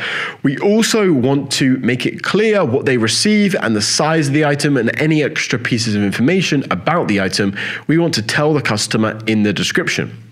Because we've taken this item from Etsy already, we can kind of use their description as a baseline for ours, essentially, right? So you see right here, what they've done is they've pasted their title right at the top of their description, and we are going to do the exact same thing. So one thing they've made very clear here is that it is an oversized length, and we're going to say it's oversized. I'm not gonna lie, I actually kind of want to buy one of these. So we've added the title to the top of our description, and then we've added the size right there because we want to make it explicitly clear what they actually receive. We are now also going to add what they will receive in the parcel. We're going to tell them exactly one piece. We're going to put peacock, Japanese, Oriental kimono bathrobe. So again, you see, I'm not just writing one piece kimono, one piece bathrobe. I am adding extra keywords and key phrases. So Etsy understands exactly what this item is. So when a customer types in Oriental kimono or Japanese kimono or Japanese bathrobe, something like this, Etsy knows that this is a listing that they should be showing to the customer, because at the end of the day, one, we don't want to deceive people here. We don't want to write in the description that we are selling them diamonds. We don't want to write diamond ring when it's actually a bathrobe, because that won't benefit us in any way, shape or form, won't benefit the customer, won't benefit Etsy, right? But what will benefit them is if we accurately describe our item with the correct key terms. So peacock, Japanese, Oriental kimono, like it's an exact description of what this item is. So we're also going to take another quick look at what the competition has done in their description. Our fashion unique kimono can be worn as an oversized dress or on its own, or cinched at the waist for a more fitted look, flowy and colorful style. Can definitely make this a beach cover up or a vacation look. In one size fits up to 3X. That's a bit of a description, definitely and utterly, completely and utterly written by a person from China, because it doesn't really make entire sense. But we're also going to write something along these lines of who could possibly wear it, but we're going to include key words, something they haven't done. So rather than writing what they did, I've changed it up a little bit. I've put our Japanese kimono can be worn as a bathrobe or oversized dress. Again, touching on particular keywords. This colorful kimono, again, different keyword because I used kimono before. Japanese kimono is a key phrase, and now I'm using colorful kimono. Is perfect loungewear and a much more flowy and exciting dressing gown, one size size fits all. They've also added the actual specific material, which is polyester. So we are also going to add this as well, just below the size section material. So just below this, we are going to add 3 bullet points as to why someone should buy from our store or buy this actual particular item. So one would be high quality material, colorful pattern. And then for the final one, we are going to write something like 30-day money back guarantee. And that's it for the description. We don't need to overcomplicate it too much. We can make it much longer, but typically I think this is perfect for this type of item for right now. I don't want you to overcomplicate this beginner's guide for you guys and tell you to write a million different things in here. This is what you need to do. This is how you do it, okay? So moving on.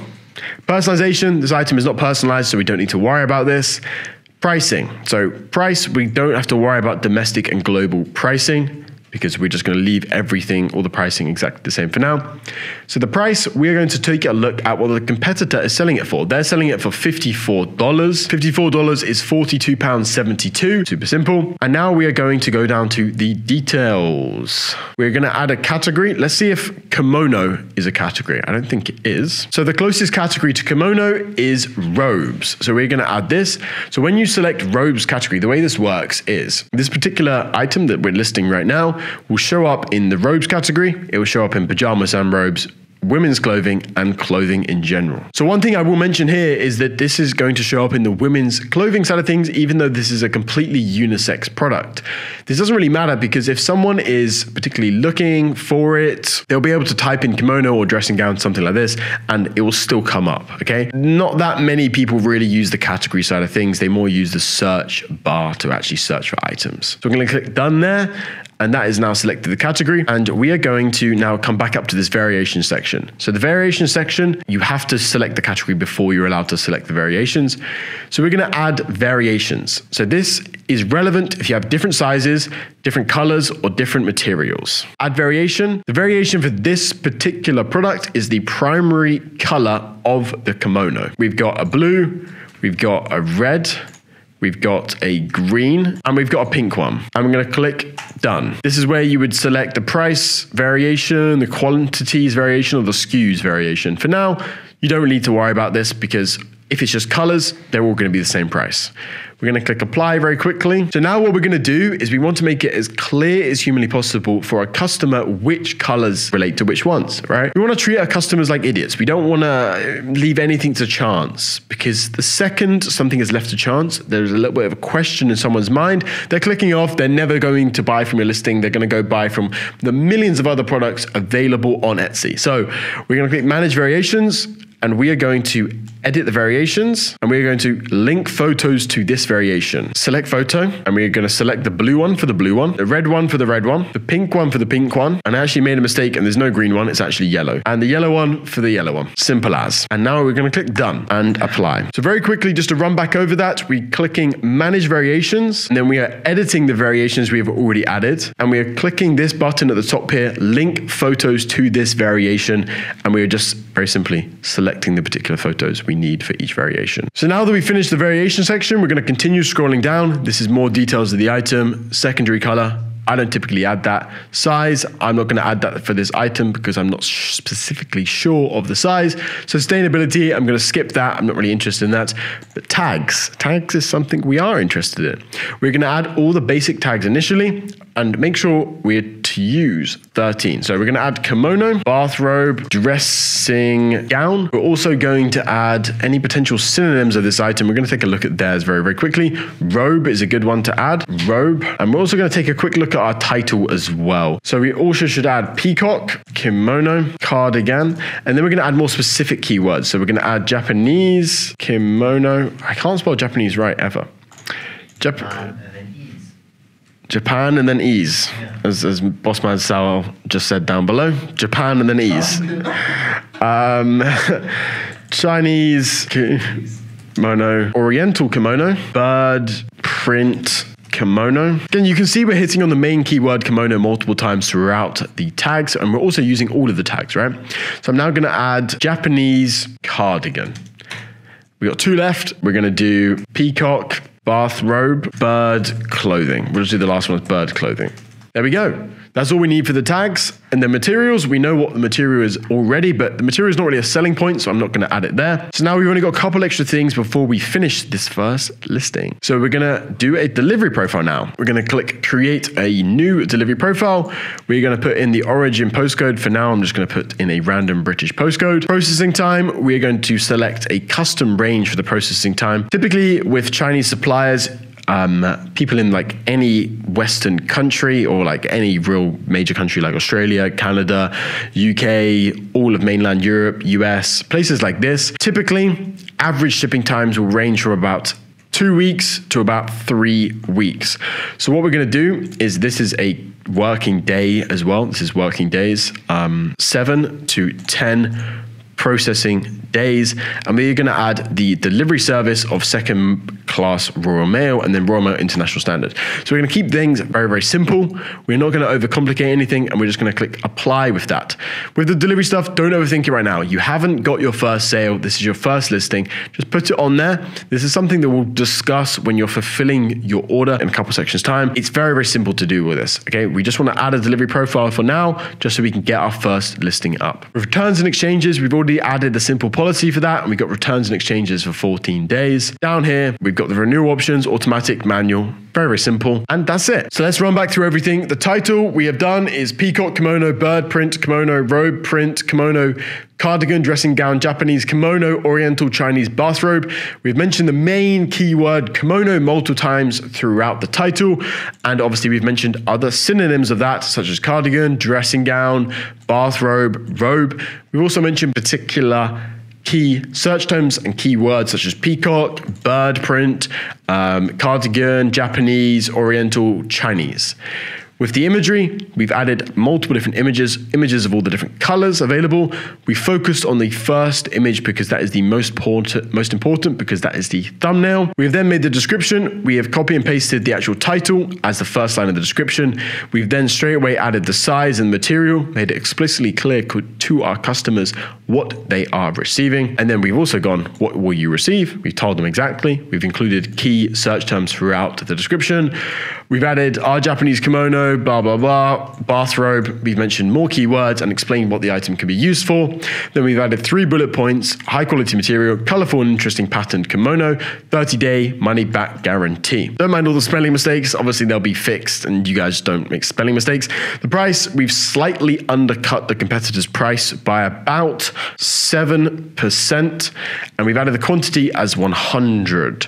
We've then added variations because this particular product has color variations.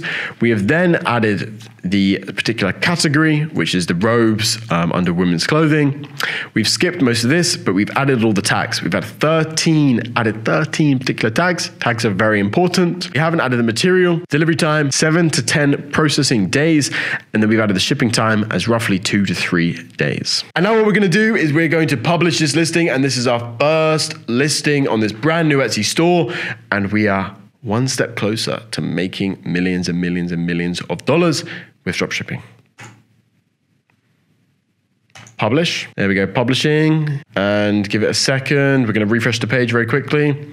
Published. Fulfilling orders. So how do you actually ship your Etsy orders out, and how do you actually go about the dropshipping part of doing Etsy dropshipping? You've really got 3 main methods that you can ship out items. We've got AliExpress, we've got CJ Dropshipping, AutoDS, and any type of kind of website that's designated to just shipping out and helping dropshippers. And then the third way, we've got private suppliers.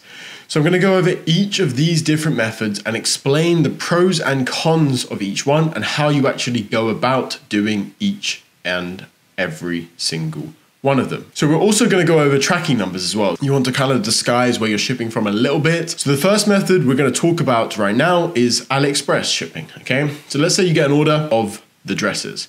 By the way, I accidentally got like 2 orders of this dress because I left it active, left the listing active. I made it inactive now. So what we're going to do is we're going to head over to AliExpress. Very, very simply, you're going to just add the item to cart. When it's in your cart, just like this one right here. We're going to click shipping address. We're going to add the customer's shipping address, and then we are going to pay for the order using our credit or debit card. What you're doing once you've done this is you are messaging this particular supplier of the AliExpress item. You are sending them a message saying, hello, I placed an order. Please make sure to do blind shipping. I am drop shipping. Please do not include any invoices or any packaging to signify it's coming from China. So that's AliExpress. There's pros and there's cons to using AliExpress as your shipper. We'll talk about those after I run through all of the methods and how you actually do them, okay? So the second method that I want to talk about is using CJ Dropshipping or using AutoDS. So these are specific designated websites that are for dropshippers. These are normally a better option, but again, we'll discuss the pros and cons of all the methods in a second. So in terms of CJ Dropshipping, you used to be able to connect it directly to Etsy. Rather than on AliExpress, you have to go through and you have to manually add the address,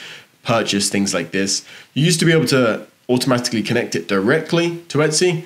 Now you have to do it through Shopify. You can do a very similar thing with AutoDS as well, in that you can create a direct connection. I'll go over very quickly how you set up CJ Dropshipping. I'm not gonna go over in crazy depth because it's not special in any way, okay? So you're gonna go to cjdropshipping.com, my CJ in the top right. I just wanna show you guys how easy it is.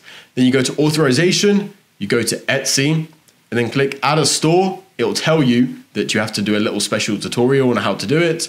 You click that little tutorial thing, you follow it. It's very, very, very simple. You have to install a little app, make a little Shopify store, and that's it. Very, very, very, very, very simple and easy to do. I will say CJ Dropshipping doesn't have as many products on it. AliExpress has 100 million products on it. CJ has a few 100,000 products available directly on it. If you're unable to find a product on any of these websites, they all have sourcing requests as well. So what you can do is on the left-hand side here, on the My CJ section, you go over to sourcing. On the sourcing section, you can upload an AliExpress link, you can upload a 1688 link, Taobao link, you can put the pictures in, you can describe the product, and then someone from CJ Dropshipping will come on there and they will try and find their product for you. When they found that product, they'll tell you the price that they can get it for, they'll tell you the shipping options, things like this. The third method is private suppliers. The way a private supplier works, or an agent, is that they are essentially a middleman and they're just gonna work directly with you,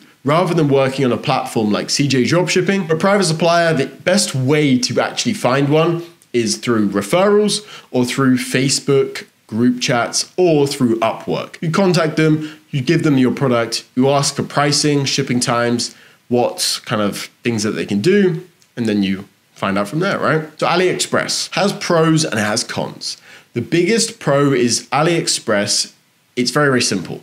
You don't have to sign up to like CJA, you don't have to set it up, you don't have to do anything really. But it has the most cons. If you are using it, you really only want to use for a handful of orders. Like if you have to use it, you have to use it, but it should only be for a handful of orders at most. The reason for this is with AliExpress, normally the prices are going to be higher. The other reasons are it's kind of unreliable. Because you don't have that custom support, because they don't necessarily care about you as like a customer, they don't really see you as valuable a lot of the time.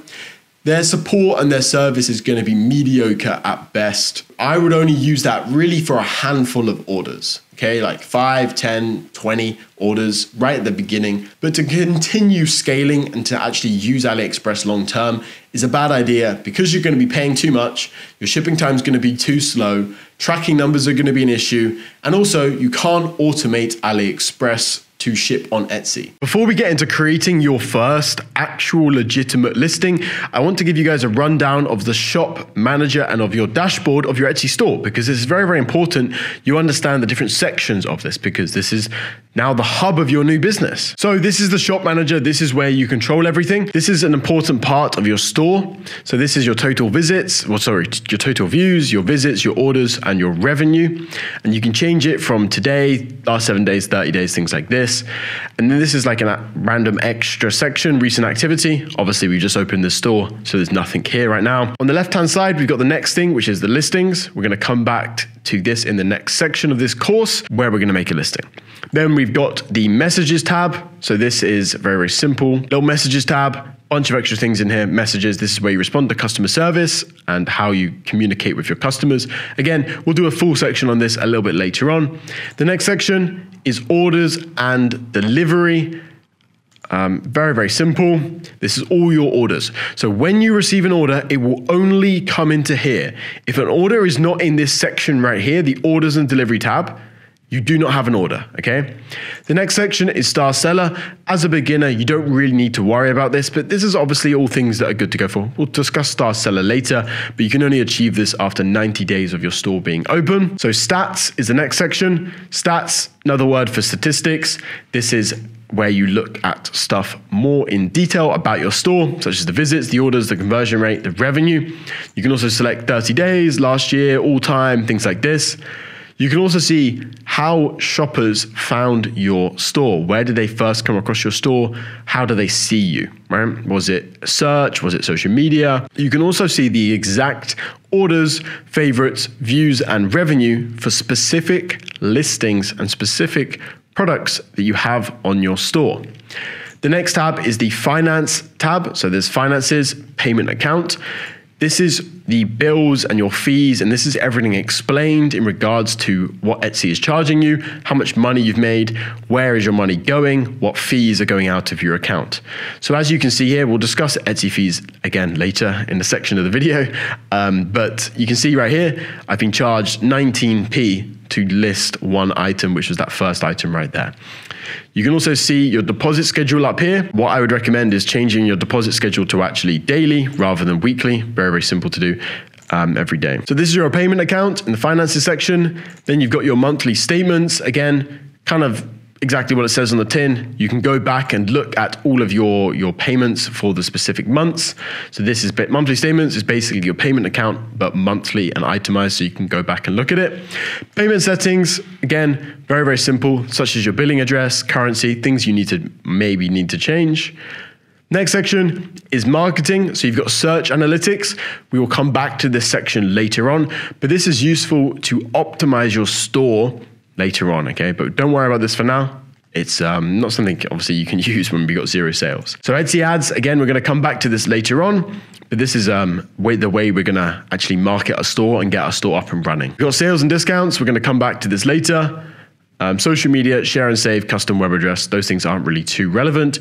Integrations, not really relevant. Help section, not really relevant. Settings, I'm sure you can guess what's in the settings. A bunch of boring stuff, nothing really too valuable or too relevant to us right now. So how do you do the marketing and advertising for your store, and exactly what do you need to actually get your first sale and get money coming into your store? So what we're gonna do is we're gonna go to the marketing tab, okay, on the left-hand side, and then we're going to go to Etsy ads. I want to mention here that now Etsy has made changes and you cannot run Etsy ads, which is a very, very good way to promote your store for 15 days after you've started your store. So it's not really a problem. Don't really be too concerned about this. You can very easily get orders without actually having to run ads, okay? So if you have good enough products, you don't need to run ads. What I'd recommend for everyone, if you are completely not a beginner, it is advantageous to run ads because it will speed up your learning process and allow you to learn much, much faster. So let's go over the actual how you do advertising on the Etsy platform. And I'll show you some footage from one of my accounts that can run ads. So you're gonna start your ads with $7.50 per day.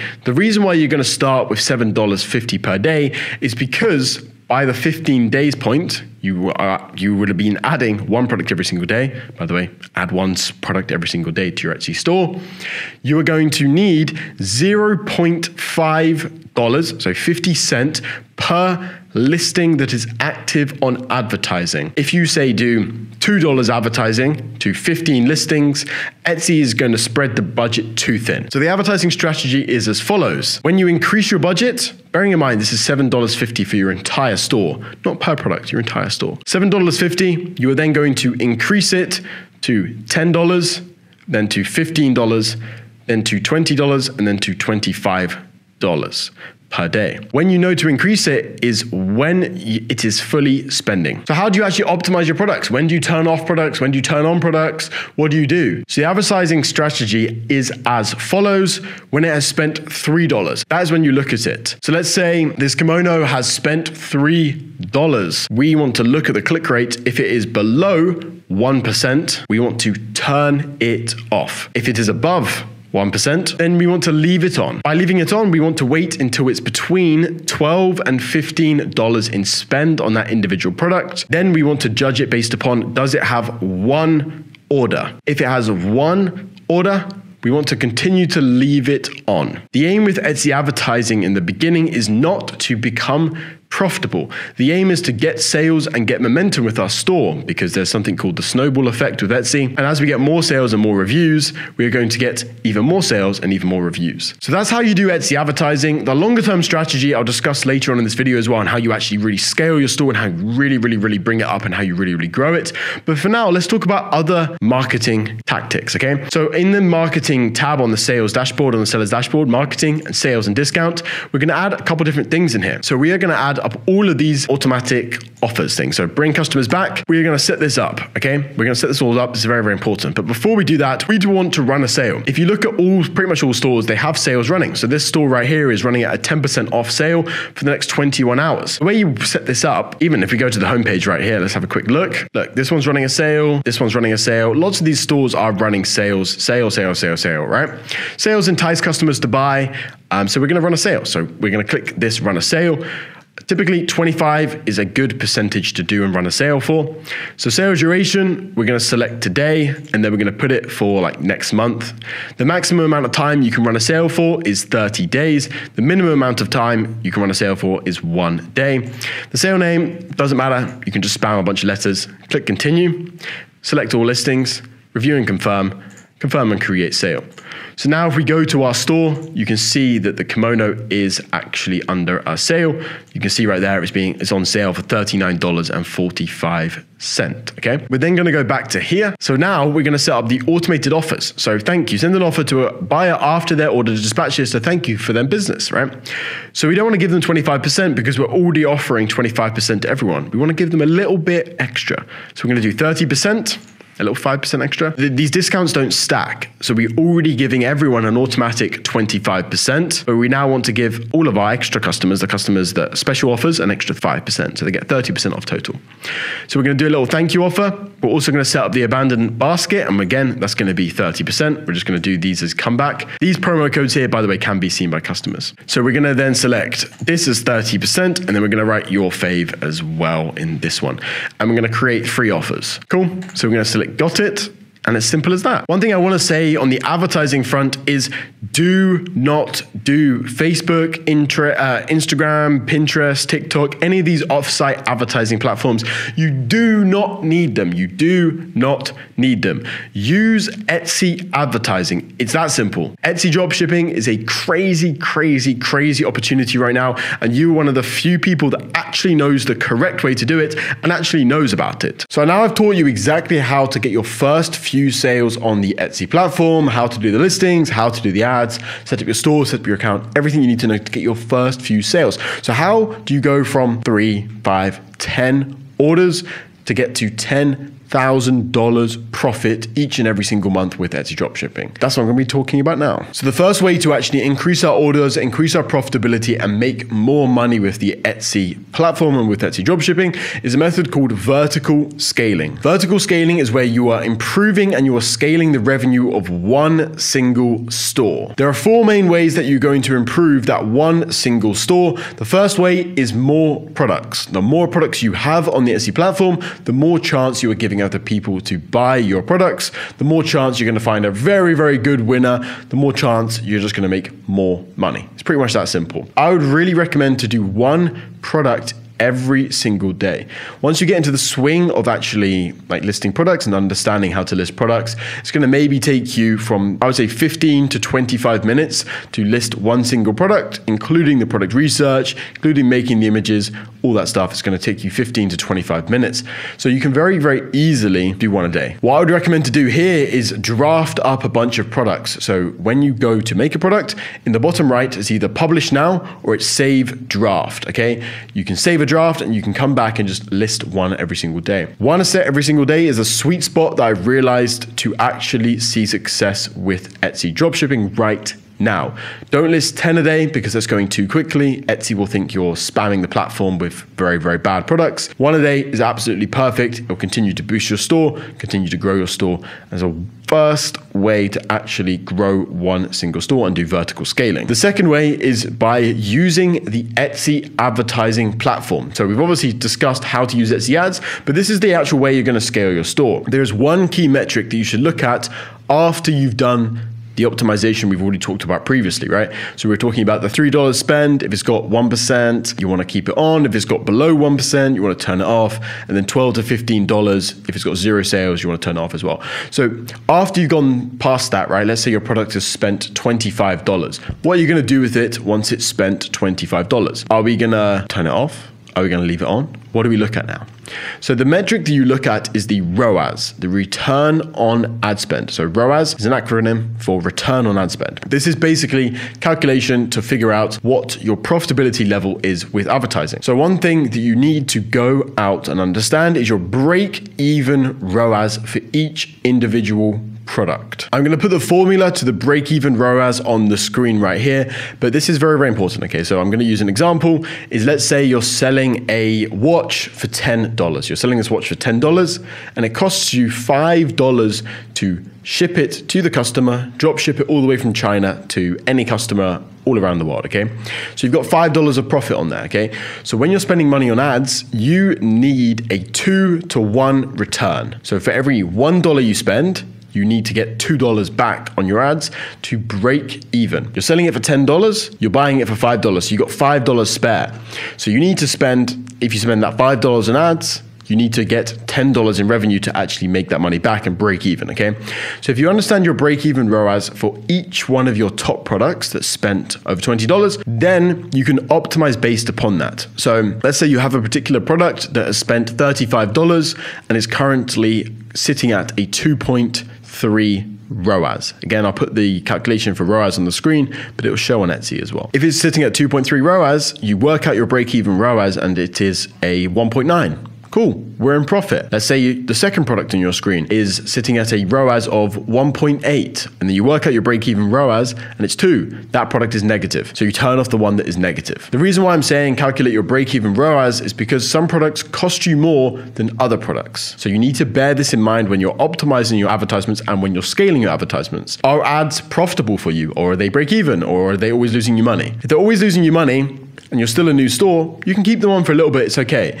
But if you're 1,000 orders in and you're still losing money every single day from ads, it's the time to actually scale them down and reduce them. For 92% of stores, ads are going to be either break even or profitable. So bear that in mind, understand it, study them, look up break-even ROAS and look up ROAS and understand exactly what those figures are and exactly how you use the figures to actually benefit your business and actually increase your ad spend as well. The third point to vertical scaling is getting 1% better every single day. Get 1% optimizations across your store every single day. So the aim behind this is just doing small little tweaks across your store. Maybe it's changing one image, or maybe it's changing the pricing, or maybe it's changing the title. Maybe it's adding an extra one and doing a little split test. Maybe it's a bunch of different little small things that are going to make your store or make your products 1% better. But all those little 1% are going to add up to 10%, which is 10% more profit and 10% more cash in your pocket. Actually, a lot more cash in your pocket, right? This is the way you should think about it.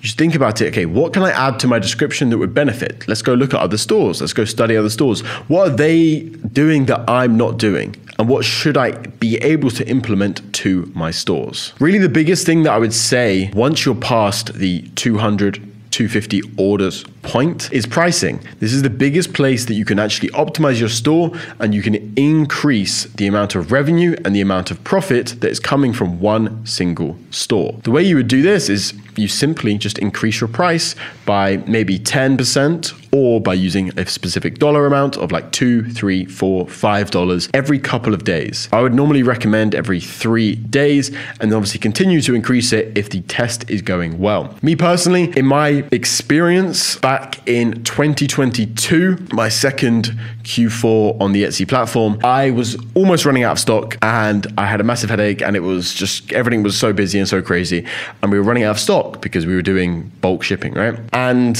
I had to increase my prices. And it was a blessing in disguise that I had to increase my prices, and a blessing in disguise that I was running out of stock, because I increased my prices drastically. Some of them I even doubled in price, and it ended up actually making me more cash. So always focus on increasing your prices and just focus on small little details all around your store that can actually improve your store and bring you more revenue and improve your customer experience. The fourth thing is better images.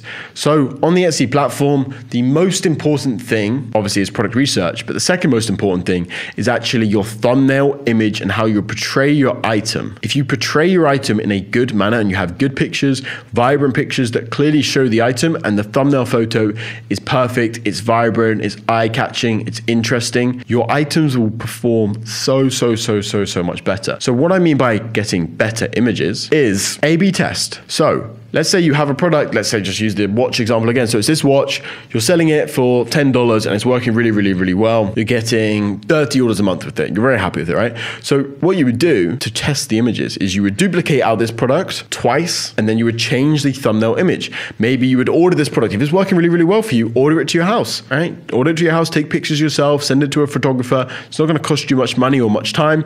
Take new pictures, make them more interesting, make them a little bit more vibrant. Maybe put them in some grass, maybe put them outside, maybe put them somewhere else, right? Show something a little bit more interesting, make it stand out a little bit more. And on those two duplicates of that first product, you're going to change the thumbnail image to those new pictures you've just made.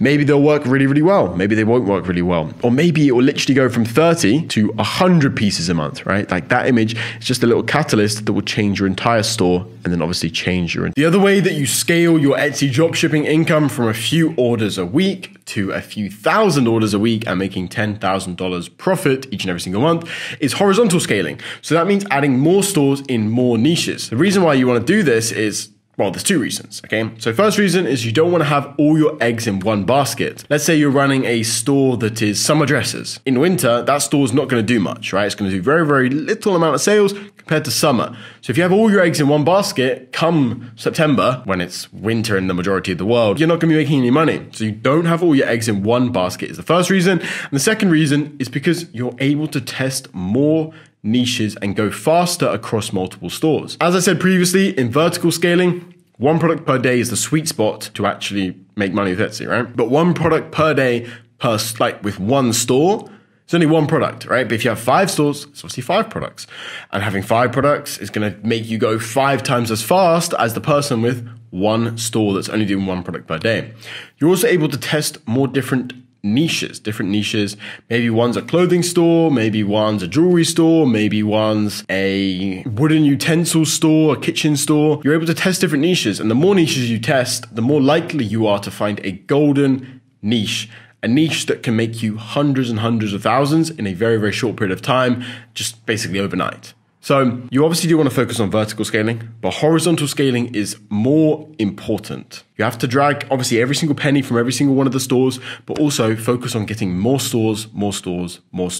There are very specific things that you need to do in order to create more stores and create them successfully. So go check out the links in the description if you want to actually scale this way using the more stores method. Let's take a look at some bad Etsy stores. So I think it's a lot easier rather than just looking at wonderful, great Etsy stores. I want to show you guys some bad fucking stores, okay? So this store right here is Room 863 Tees. By the way, I hate the name, but also let's look at the actual store and look at the actual products. So right here, 16 products. They really don't have many products. So you're going to want to have more than 16 products. The reason why I say this is the store has been up a decent little bit of time. You can see they got their first review. By the way, this is a fake review on the 16th of October. So literally months ago. It's more like 6 months ago. 7 months ago. But my main problem with this store is that their designs are so boring. Like literally make me fall asleep. Namaste on a t-shirt. Like that has not been done 1,017 times on the Etsy platform. Like, yes, it has been done 1,000,000 times. So doing something this boring and just not reinventing, not doing anything interesting with it, is just not really the way to go. I'm also going to say that they're not running a discount on any of their items, which is quite bad. So this is a terrible store. Don't make boring designs. If you're doing print on demand, don't do boring designs. Make sure you always have a discount. I'll show you guys actually how to run a discount as well now. You're in Shop Manager, you go marketing left-hand side, you go sales and discounts, and you click run a sale. Defaults are 25% right now, but I would do it anywhere from 15 to 30% is what I would personally recommend. So this store right here is actually getting sales, but they're making a few big mistakes. So again, the discount thing, they're not running a discount, but in this case, it's a little bit like it's okay, a bit more because the price is just a flat £10 with free shipping. So it's a little bit better, but still they'd make more sales when they're running a discount. This is their best selling item. And what they've done really well, and the reason why they've got so many sales is because this type of product has just worked really well for them, right? They've obviously tested a bunch of different things. I'm going to say this is quite like a younger person. They've thought, oh, we could do little matching bracelets to relationship people in films and stuff like this. So they've done like a Tangled one, they've done Beauty and Beast, Mickey and Minnie, but a couple of different problems, okay? So this photo is just not very good. They could actually make this a lot better. They could show different details of the item. They can maybe show like a gift box element. They could add so many different items to this and add extra value to the item so they can charge a higher price. Also, we're going to take a look at the SEO. SEO is kind of trash. Like that is the description. It's cars, matching bracelets, free delivery. It's kind of G, I'm not going to lie. Like it's kind of cool that they literally just have that and they've made like 100 orders from it and they've made like £500 profit from it. Again, the description should be longer. It should be more detailed. It should contain more information about the item. It should contain information about the sizing, contain information about what it comes with. So we need all these pieces of information to make an informed decision as a buyer. Also, this picture doesn't really benefit anyone in any way, shape or form. Probably just makes it more susceptible to copyright as well. So it's not really the best idea. And then again, the title as well, they could add relationship bracelet. They could add film bracelet, movie bracelet, lover's bracelet. They could add a bunch of different things like this. It's always going to benefit them. So this store right here, they have a decent amount of orders and they're selling this item to the majority, okay? So this item is working very well for them. They got them literally like 60% of their orders. So it's probably done about 200 orders right now. But the main problem with this store is not the description. This could be a little bit better, but pretty good. They haven't really mentioned the sizing. They haven't mentioned the sizing. I think the sizing will be in the picture. Yeah, sizing's in the picture, but they should put it in the description as well. So it's easier for me to understand, easier for people out there to understand, especially older people. But the main thing is they've only got 6 listings, okay? If something's working for you, you need to double, triple, quadruple down on what is working for you. They need to keep going down into it. And that's for a message for you guys as well. If your product's working for you, you need to double, quadruple, you need to go straight into it. You need to go hard. You need to run it up, okay? Like this guy should go and list every single fucking bamboo light that he's ever seen ever on AliExpress. This is another store where there's a bunch of different problems. So the first one right here is with the branding. So you can see the logo is just absolute shit. You can hardly even see it. It's so zoomed out. You need to zoom way more into that to actually see what the logo is. The actual banner item has no relevance really to what the product is. It's a lighting store, but they put wood in the banner. Kind of makes sense, but I don't think it's really the best idea, okay? You can see it's pretty much all this lamp right here. So this is where they're making the mistakes, okay? They need to come in and double down and triple down on this lamp. They need to have, let's have a look how many times they've split tested it. So they've only got 2 listings of it. They need to have loads of listings. They need to be split testing every color, every different size, because there's different colors there. They need to show all those on the thumbnails and split test the frick out of this lamp. Right? Even this, they've got like pictures of people that have purchased it, right? They've only got 14 items listed right here, but they could have so many more. This is a big thing that I would focus on, and this is what I would personally do. Focus on listing more of these items. Focus on actually split testing it more in terms of duplicating this item out, changing the first thumbnail image, doing more. So we've looked at some bad stores, but now I want to show you guys a few good or perfect stores. This is a store called Rosewood. Absolutely love this store. If you guys have watched other videos on this YouTube channel, you'll know I've mentioned Rosewood before and a few times because it's just an amazing store, really. So you can see the branding's just wonderful. They've got star seller. Their logo matches their banner and matches their profile picture. You understand immediately what they are selling from just looking in 1 second. You know it's cake toppers, right? You can see here, it's a cake topper. Personalized cake toppers for your special event. Like it could not be more easy to understand exactly what they're going to do. You can see here as well, like they're absolutely killing it. And they've actually got 2 other stores. They've got Mer Noir, which is the same thing. essentially. And they've got EverTwin, which again is basically the same thing, right? So this is another smart thing to do. If you've got one store that's winning, make multiple stores in the same niche as well. So you can see right here, this is their most popular item. This item has 28,000 reviews, so it's probably got about 100,000 unique orders. So you can see the initial thumbnail is zoomed in more on just the Mr. and Mrs. You hover over it, the video plays. Second image is just showing the different colors they offer, right? It could not be more simple than this, right? Could not be more simple than this. You also see the packaging that it comes in as well, with a little thank you note and things like this from Rosewood, blah, blah, blah. You go to the next picture. Again, it shows emotion, shows the item again, shows a bunch of different happy customers, shows all different types of items, blah, blah, blah. It shows the packaging again here. And here it shows all the different colors. So it helps people to choose the item that they want. You can see the title is absolutely perfect. Gold cake topper for wedding, personalized cake topper, rustic wedding cake topper, custom Mr. and Mrs. cake topper, anniversary cake toppers. You can see that they are mainly going for that cake topper keyword, and it's working incredibly well for them. Also here, you can see it's 20% off on their listing. This is obviously a discount. 20% is a very good discount to be doing. You can also see that they have a sale ending soon. So probably what they'll be doing is they'll be restarting their sale every single week. Something very, very simple like this. We come down here and we take a look at the description. It's actually quite short. It's not too long. You can see it's just describing exactly what the product is, exactly what is included within the product, and then it's all products are customizable. Reach out to us at any time. Need something custom? Sure thing. Blah, blah, blah. Happy shopping. And they put the exact title at the bottom of the description right there. It's so incredibly simple. And this item's actually shipped from Bulgaria as well. It's about 2 weeks shipping, about, well, a week to 2 week shipping. Let's take a look at one of the biggest stores on the entire, well, actually, the biggest store on the entire platform, because we can learn a lot from this. This is more of what a dropshipping store can become if you do it correctly. So this store is called Caitlin Minimalist. So they've almost done 3 million unique orders on the Etsy platform, and everything's just done so incredibly well. From the actual profile picture to the actual photos, they've got star seller. They're running a sale on all of their items. All of their photos match. They've got videos for a lot of their items, for their best-selling ones. And you can see here, they do everything wonderfully. Like, this is a beautiful image, shows the item wonderfully, looks high perceived value.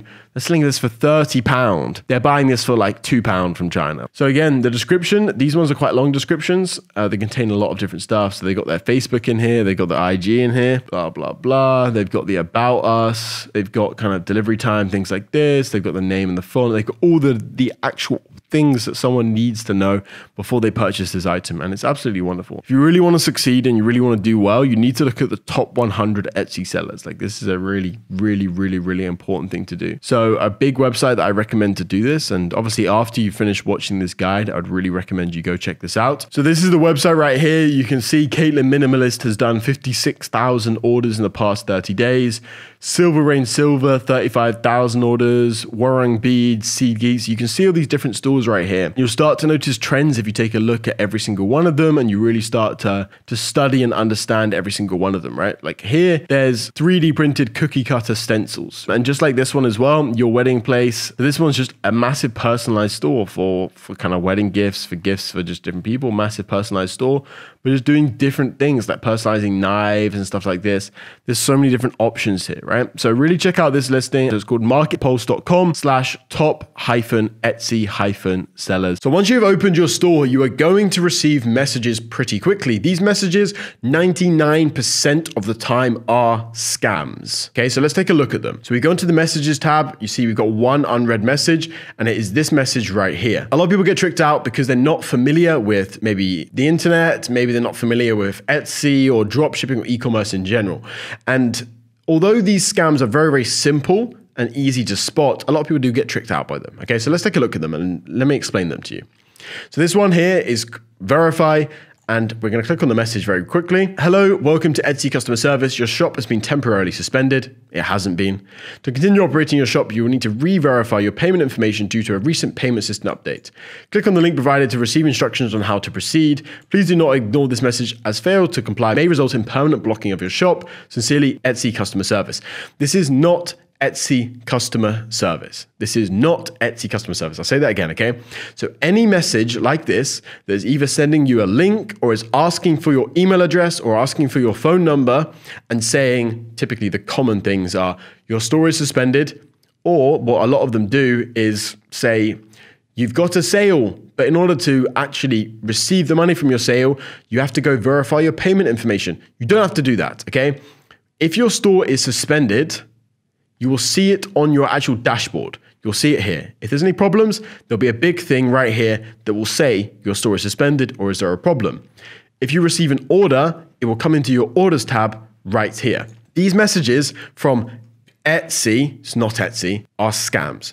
So I'll tell you what actually happens with these. So just so you guys understand what happens with these scams. So let's actually click on this, right? So Etsy-store-verify.com. So look, it looks like Etsy. It's a good scam, right? Like they've made a whole website. It looks very, very similar to Etsy. Although it's simple, they've done reasonably well. So I see why people get tricked over by this.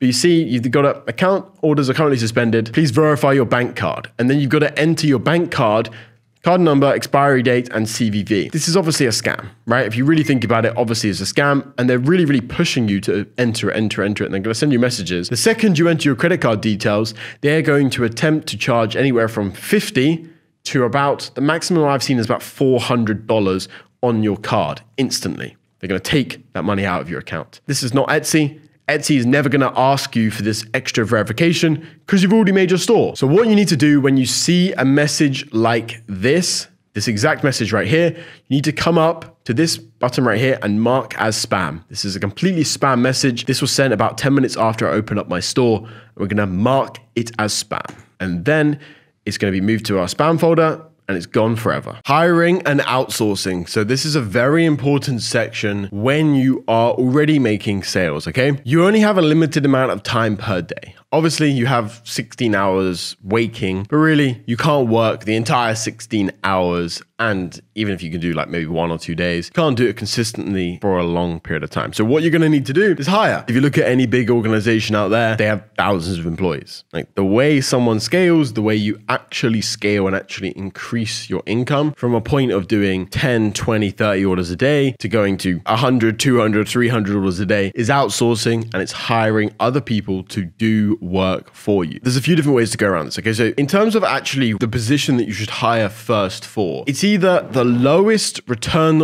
on investment position. So let's say you spend a lot of time doing customer service. Customer service is really a low ROI position because it's not revenue generating. You're just trying to keep the customers happy. So that's one of the most important things to just get rid of and outsource at the beginning. Or you can go down the route of get rid of the task that you hate doing. Maybe you hate doing listings. Every time you do listings, you absolutely despise it. That's something you should get rid of because your energy as the business owner is the most important thing within the business. So get rid of something that saps your energy or get rid of the lowest ROI task. Sometimes it'll be both things at the same time. For me, I hate doing customer service and it's the lowest ROI task, so I get rid of that. Whereas something that's more complicated, such as product research, I try and keep. Because that's another important thing. You're going to have something that is special to you. You're very, very, very rarely going to be able to outsource absolutely everything. So how do you go about finding an employee? So what you're going to want to do is get a virtual assistant, also known as a VA. There's two main websites to really go about doing this, Upwork and onlinejobs.ph. Onlinejobs.ph is better, but Upwork is very easy to do. You're really going to want to almost go with your gut with the staff members because most of them are going to have the same qualifications. Most of them are going to look exactly the same in terms of just on the paper. So you're going to want to do a few video calls. Just really go with your gut who you think is going to be the best person and who's going to be reliable and easy to train. Because obviously Etsy customer service is a little bit different. Most of these VAs don't work on Etsy. They work on Shopify, things like this. So the way you're going to train them is through documents and also videos as well. So the best way to do this is to write standard operating procedures on Google Documents for them. So let's say it's listing a product. You want to literally make a document, give them the document on exactly what they need to do when listing. You need to have pictures, you need to have writing, you need to have red arrows. You need to make it so explicitly clear because they can't make mistakes then. If you give them every single piece of information, you make it so clear, they can't make mistakes. I'd also say if something is more complicated, do a Loom video. So Loom's a good little website where you can do free videos. It's like cloud hosted. So you give them a little Loom video, that will always be useful and always help them as well. It'll give them a bit better of a kind of idea and stuff like this. And obviously, sometimes you're going to have to do calls. Sometimes you're going to have to jump on the phone with them. I'd also say they're going to have lots of questions in the beginning, but don't get annoyed by that. I always let my staff members know I'm not going to get annoyed by a question initially. I'm going to get annoyed by you not asking me a question and making a mistake. After the first few weeks, they'll probably get it, so they won't ask you a question, like that many questions again. So outsourcing and hiring is very, very important. I would say a lot of people do it too late. A lot of people try and hold on to every single part of their business, and that's a big negative. If you really want to make as much money as possible, you got to outsource very quickly for the roles that don't really matter, such as customer service. I'm giving away thousands of dollars every single month to members inside of my newsletter. So go to the description, join my completely free newsletter where I'm sharing daily tips and tricks for dropshipping, for e-commerce, and for Etsy. So go to the description, check that out. When you sign up, you get a bunch of free guides as well. And I'm doing giveaways every single month of thousands of dollars in cash. So go check that out. Make sure you watch to the end of the video. Hope you guys are enjoying it, and let's get straight back into it. How do you automate your Etsy dropshipping store? So this is a very, very important thing because it's all good to have loads and loads of money, but if you have no freedom, then there's not really much point in living. For me personally, the reason why I got into online business is to have total and utter freedom, and I would never trade that freedom for anything in the entire world. So how do you actually go about automating your Etsy stores, and is it actually possible to have like an automated Etsy business? So there's 2 steps to actually automating your Etsy dropshipping business. Step number 1 is hiring employees. You've only got a certain amount of time in a particular week, so you need to hire other people, right? You can't do everything. As your stores scale and as you get busier and busier and busier, you can't do absolutely everything. So what you need to do is you need to hire other people. So really in the beginning, I'd recommend to hire from 2 groups of people, okay? So group number 1 is family and friends. Often family and friends can help you with odd jobs here and there. And if you need someone to do something quickly and you need someone that you can trust, family and friends are normally a good way to do this. I've hired my mum, my dad, my sibling. I've hired loads of different friends. I've probably hired upwards of 25 friends and friends of friends as well to work for me at one point or another. So obviously when you're hiring friends and family members, you do need to remember that that does confuse and complicate the relationship a little bit more. So be aware of that before you do hire them. But for me, my right-hand man is actually my friend that I've literally known for the past 12 years. And he's super, super good because we have mutual respect and he's also intelligent as well. So he's the perfect employee and I would have hired him even outside of him being my friend. Really, that's a good tell, right? Would you hire the person outside of them just being your friend or just being your family member? Often when people hire friends and family, they don't look at it objectively and you need to make sure you look at that hiring process objectively. The second way to go about hiring employees is something called VAs or virtual assistants. Okay, so VA or virtual assistants are typically cheap, low paid workers from third world countries. The most common countries are Pakistan, India, and the Philippines. Most often people use Filipino VAs as well. So normally you're paying these virtual assistants very, very low amounts of money, anywhere from like $2.50 an hour to $5 an hour is normally what I would recommend. This sounds low if you're in a first world country, but this is actually very, very good wage for them in that country because they probably get paid $1.50 working in the factory for 12 hours a day, whereas they can get paid $3 sitting at home on a computer writing messages. Okay, so it's actually very, very good. Often people think, oh, you're paying them super cheap. But no, you're not. You're paying them a very, very good wage and you're treating them well. There's a couple main ways you actually go about finding these virtual assistants. The main way, well, there's 2 main ways. There's Upwork. Upwork.com is an okay way to actually find a lot of different virtual assistants. You can either scroll through the applications or you can post a particular job application on that website. The second way, the way that I do prefer, is onlinejobs.ph. So this is a Filipino only website. You can go on there. If you put up a job application, you will get a couple hundred applicants in literally 12 hours. So there's a lot of people out there. Obviously interview them, make them understand exactly what the job role is, find someone with experience, and just go with your gut mainly. Hire quickly, fire faster. It's normally the best way to do it, okay? That's what I'd recommend for the employee side of things, okay? So the second part of actually improving your business and making it automated and building it out is building out systems. So systems are incredibly important. When you go get a new job, they've got an entire system of how they train you and how they teach you, okay? Let's say you get a job at a supermarket, you've got to do about 3-4 hours of training before you actually get put in front of customers. Even when you get put in front of customers, you're going to have a trainee person with you, training you, teaching you how to do extra things, teaching you how to use the till, things like this. So there's an entire system of how they go about that. There's also systems how you ask for days off. There's systems of, oh, you want to complain about something, you go to this person. There's systems and there's a whole ecosystem built around the business, and you need to do the exact same thing for your business. So when you hire a virtual assistant or a friend or family member, they have zero idea what to do. They have no idea what to do.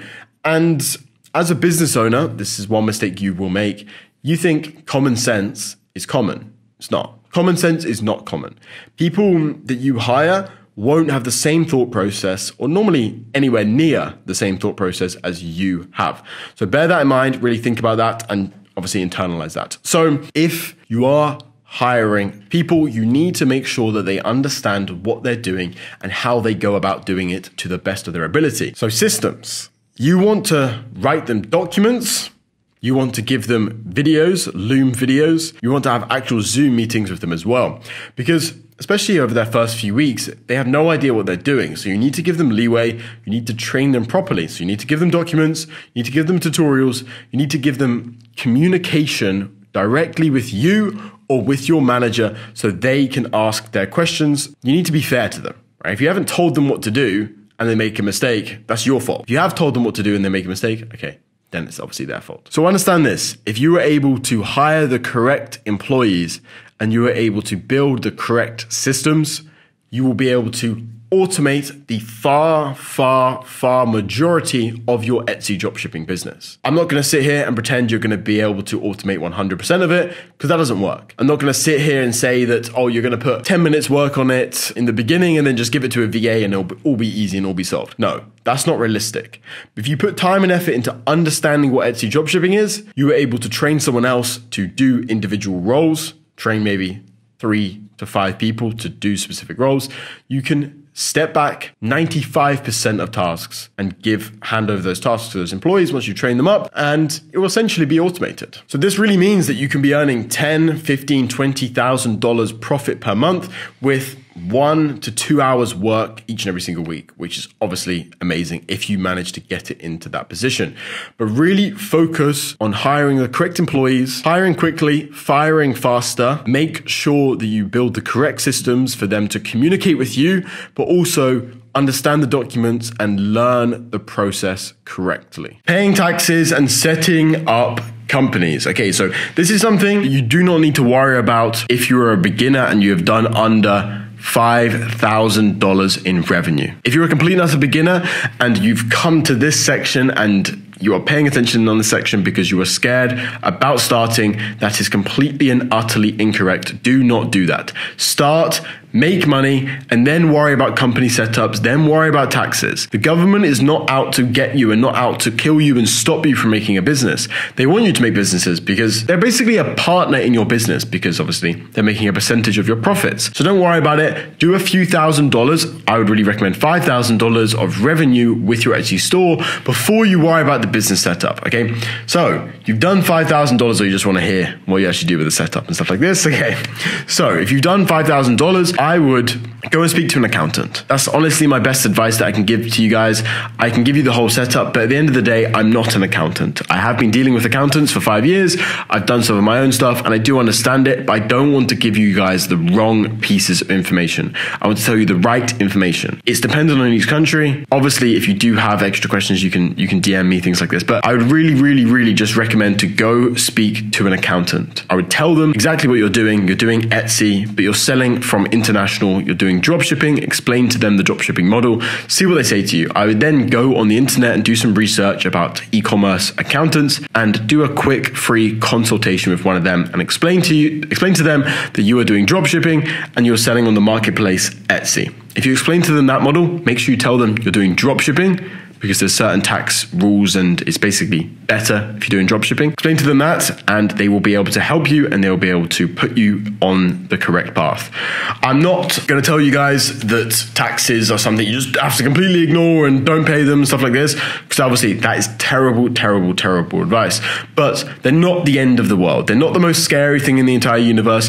They're not terrifying, so do not be scared of taxes. The government isn't there to stop you from making money. The government wants you to make money. Obviously, the tax system is complicated. That's why I'm saying just go get an accountant. Because in the United Kingdom, an accountant's going to charge you $35 a month, £30 a month to do your accounts for you. And that will save you so much headache and so much time. And they will just deal with it all for you. Don't be scared about taxes. But again, I will say, if you haven't started and you're scared for starting because of taxes and company setup, things like this, do not be. I actually started my company too early and that was a mistake of mine. So don't start it too early. $5,000 in revenue, that's when you should speak to an accountant, get a company set up and get going with absolutely everything from that side of the pond. So when I started my first company, I'm saying it's actually a mistake that I started it super early. The reason why I'm saying it's a mistake is because it just meant that I had to start paying an accountant. I had to deal with company setup. I had to get company bank accounts. I had to do all this annoying, complicated extra stuff before it actually made any money. So I should have waited maybe 3 months till I was actually doing good revenue and good money each and every single month without overcomplicating it.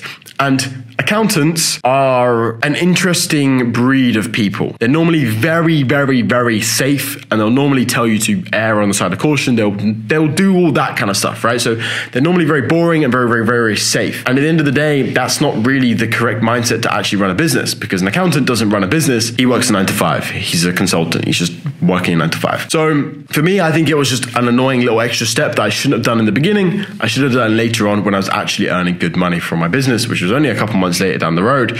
But it was just set up, like, it wouldn't have just caused me a little bit of a headache right at the beginning. Q4, Q3, Q2, Q1, what does it all mean? Okay, so I'm going to explain quarters very quickly, because when I was a beginner in e-commerce, I didn't understand what quarters were. So Q1, Q2, Q3, Q4 is the 12 months of the year divided into quarters, so divided into 4. So it's 3 months, 3 months, 3 months, 3 months. Really, on the Etsy platform, there's two major kind of events in terms of seasonality that are relevant to quarters. It's kind of like end of Q2, beginning of Q3 is like summer. That's reasonably important for some stores. Obviously, gardening, summer dresses, clothing makes a massive, huge difference and sees a massive change during this period right here. That's one kind of big change with the quarters. The most important thing with Etsy is quarter 4, Q4. Q4 is insane on the Etsy platform. So I told all the guys inside of my Etsy Kings program this a year ago, basically. I was like, boys, just wait until Q4. This is like middle of 2023. I was like, boys, Q4 is going to be insane, right? Like maybe you're doing like $5,000 of profit a month right now. By Q4, you'll easily clear 25K profit in one single month. And no one really listened to me. No one really believed me. But then obviously now, especially in January, especially in February, a lot of guys were like, bro, I made so much money in Q4. So Q4 is really the big season. The reason for this is in October, a lot of people are warming up and getting ready to buy Christmas items. So they're buying Christmas gifts early as October. People even buy it September, things like this. But most people earliest is really going to buy it in October. And then you've got November, which is Black Friday, which is absolutely an insane day. And then obviously you've got Christmas. So on my stores, we've seen like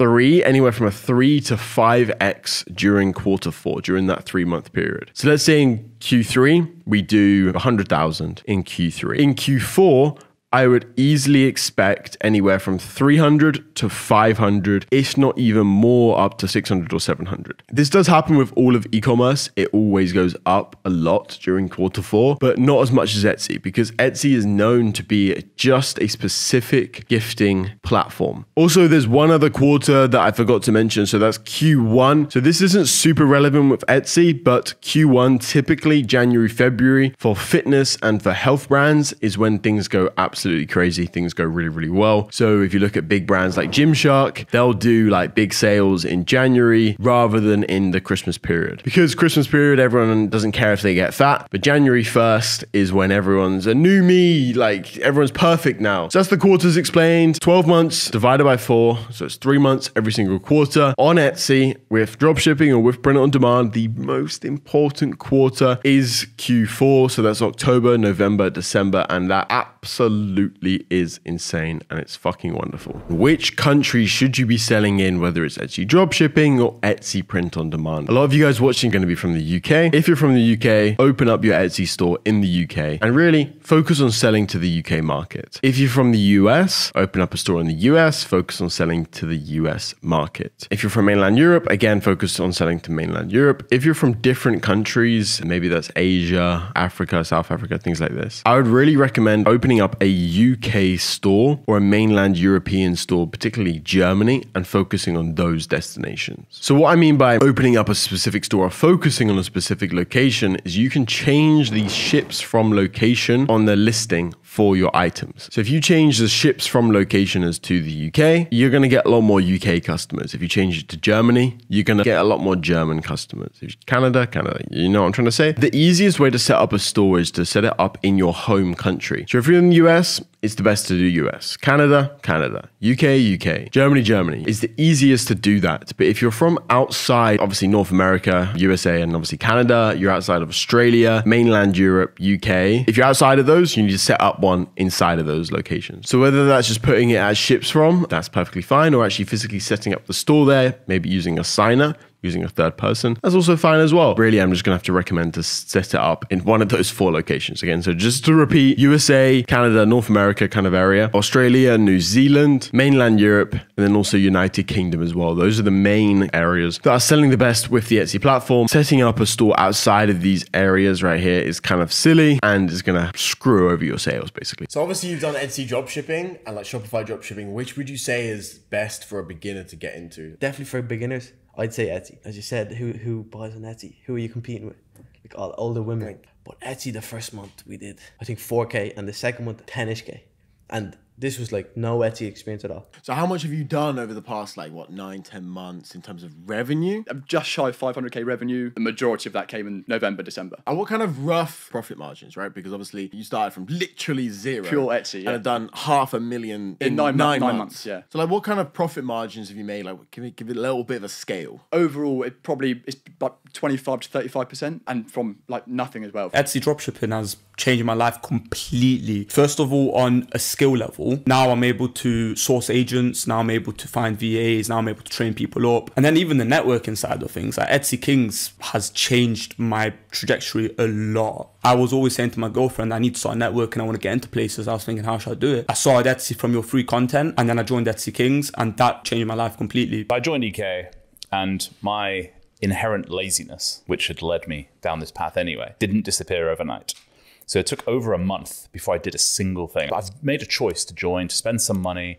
The amount's kind of irrelevant. You make a choice to spend anything, whether it's £10, £100, £1,000, doesn't matter. I think you'd message me just because you always check in with people after they've joined. And I was like, oh, well, I was kind of this and I was kind of that. And you said, just fucking sell something. And when I joined, I didn't have these visions of making thousands of thousands of thousands a month. If I can make a couple of hundred a month. And then in my second month, I'd surpassed that anyway. So then I was excited. Now that we have finished the 4-hour course, I urge every single one of you to rewatch sections that you did not fully understand. When I watch long courses, I really only take in about 50% of the information in the first watch. It's those rewatches over multiple days that allow me to absorb every single piece of information. I've also included timestamps to specific sections in the comments and in the description below, so make sure you go check those out to make it easier to rewatch those specific sections you didn't fully understand. Also, if you want those 3 resources, make sure you check out that link in the description. Make sure you subscribe to this channel. It really helps me out. It really boosts the video as well. It lets me know that you guys actually enjoy the video, you liked it, and I should do more of this. So make sure you subscribe, and I will see you guys next time.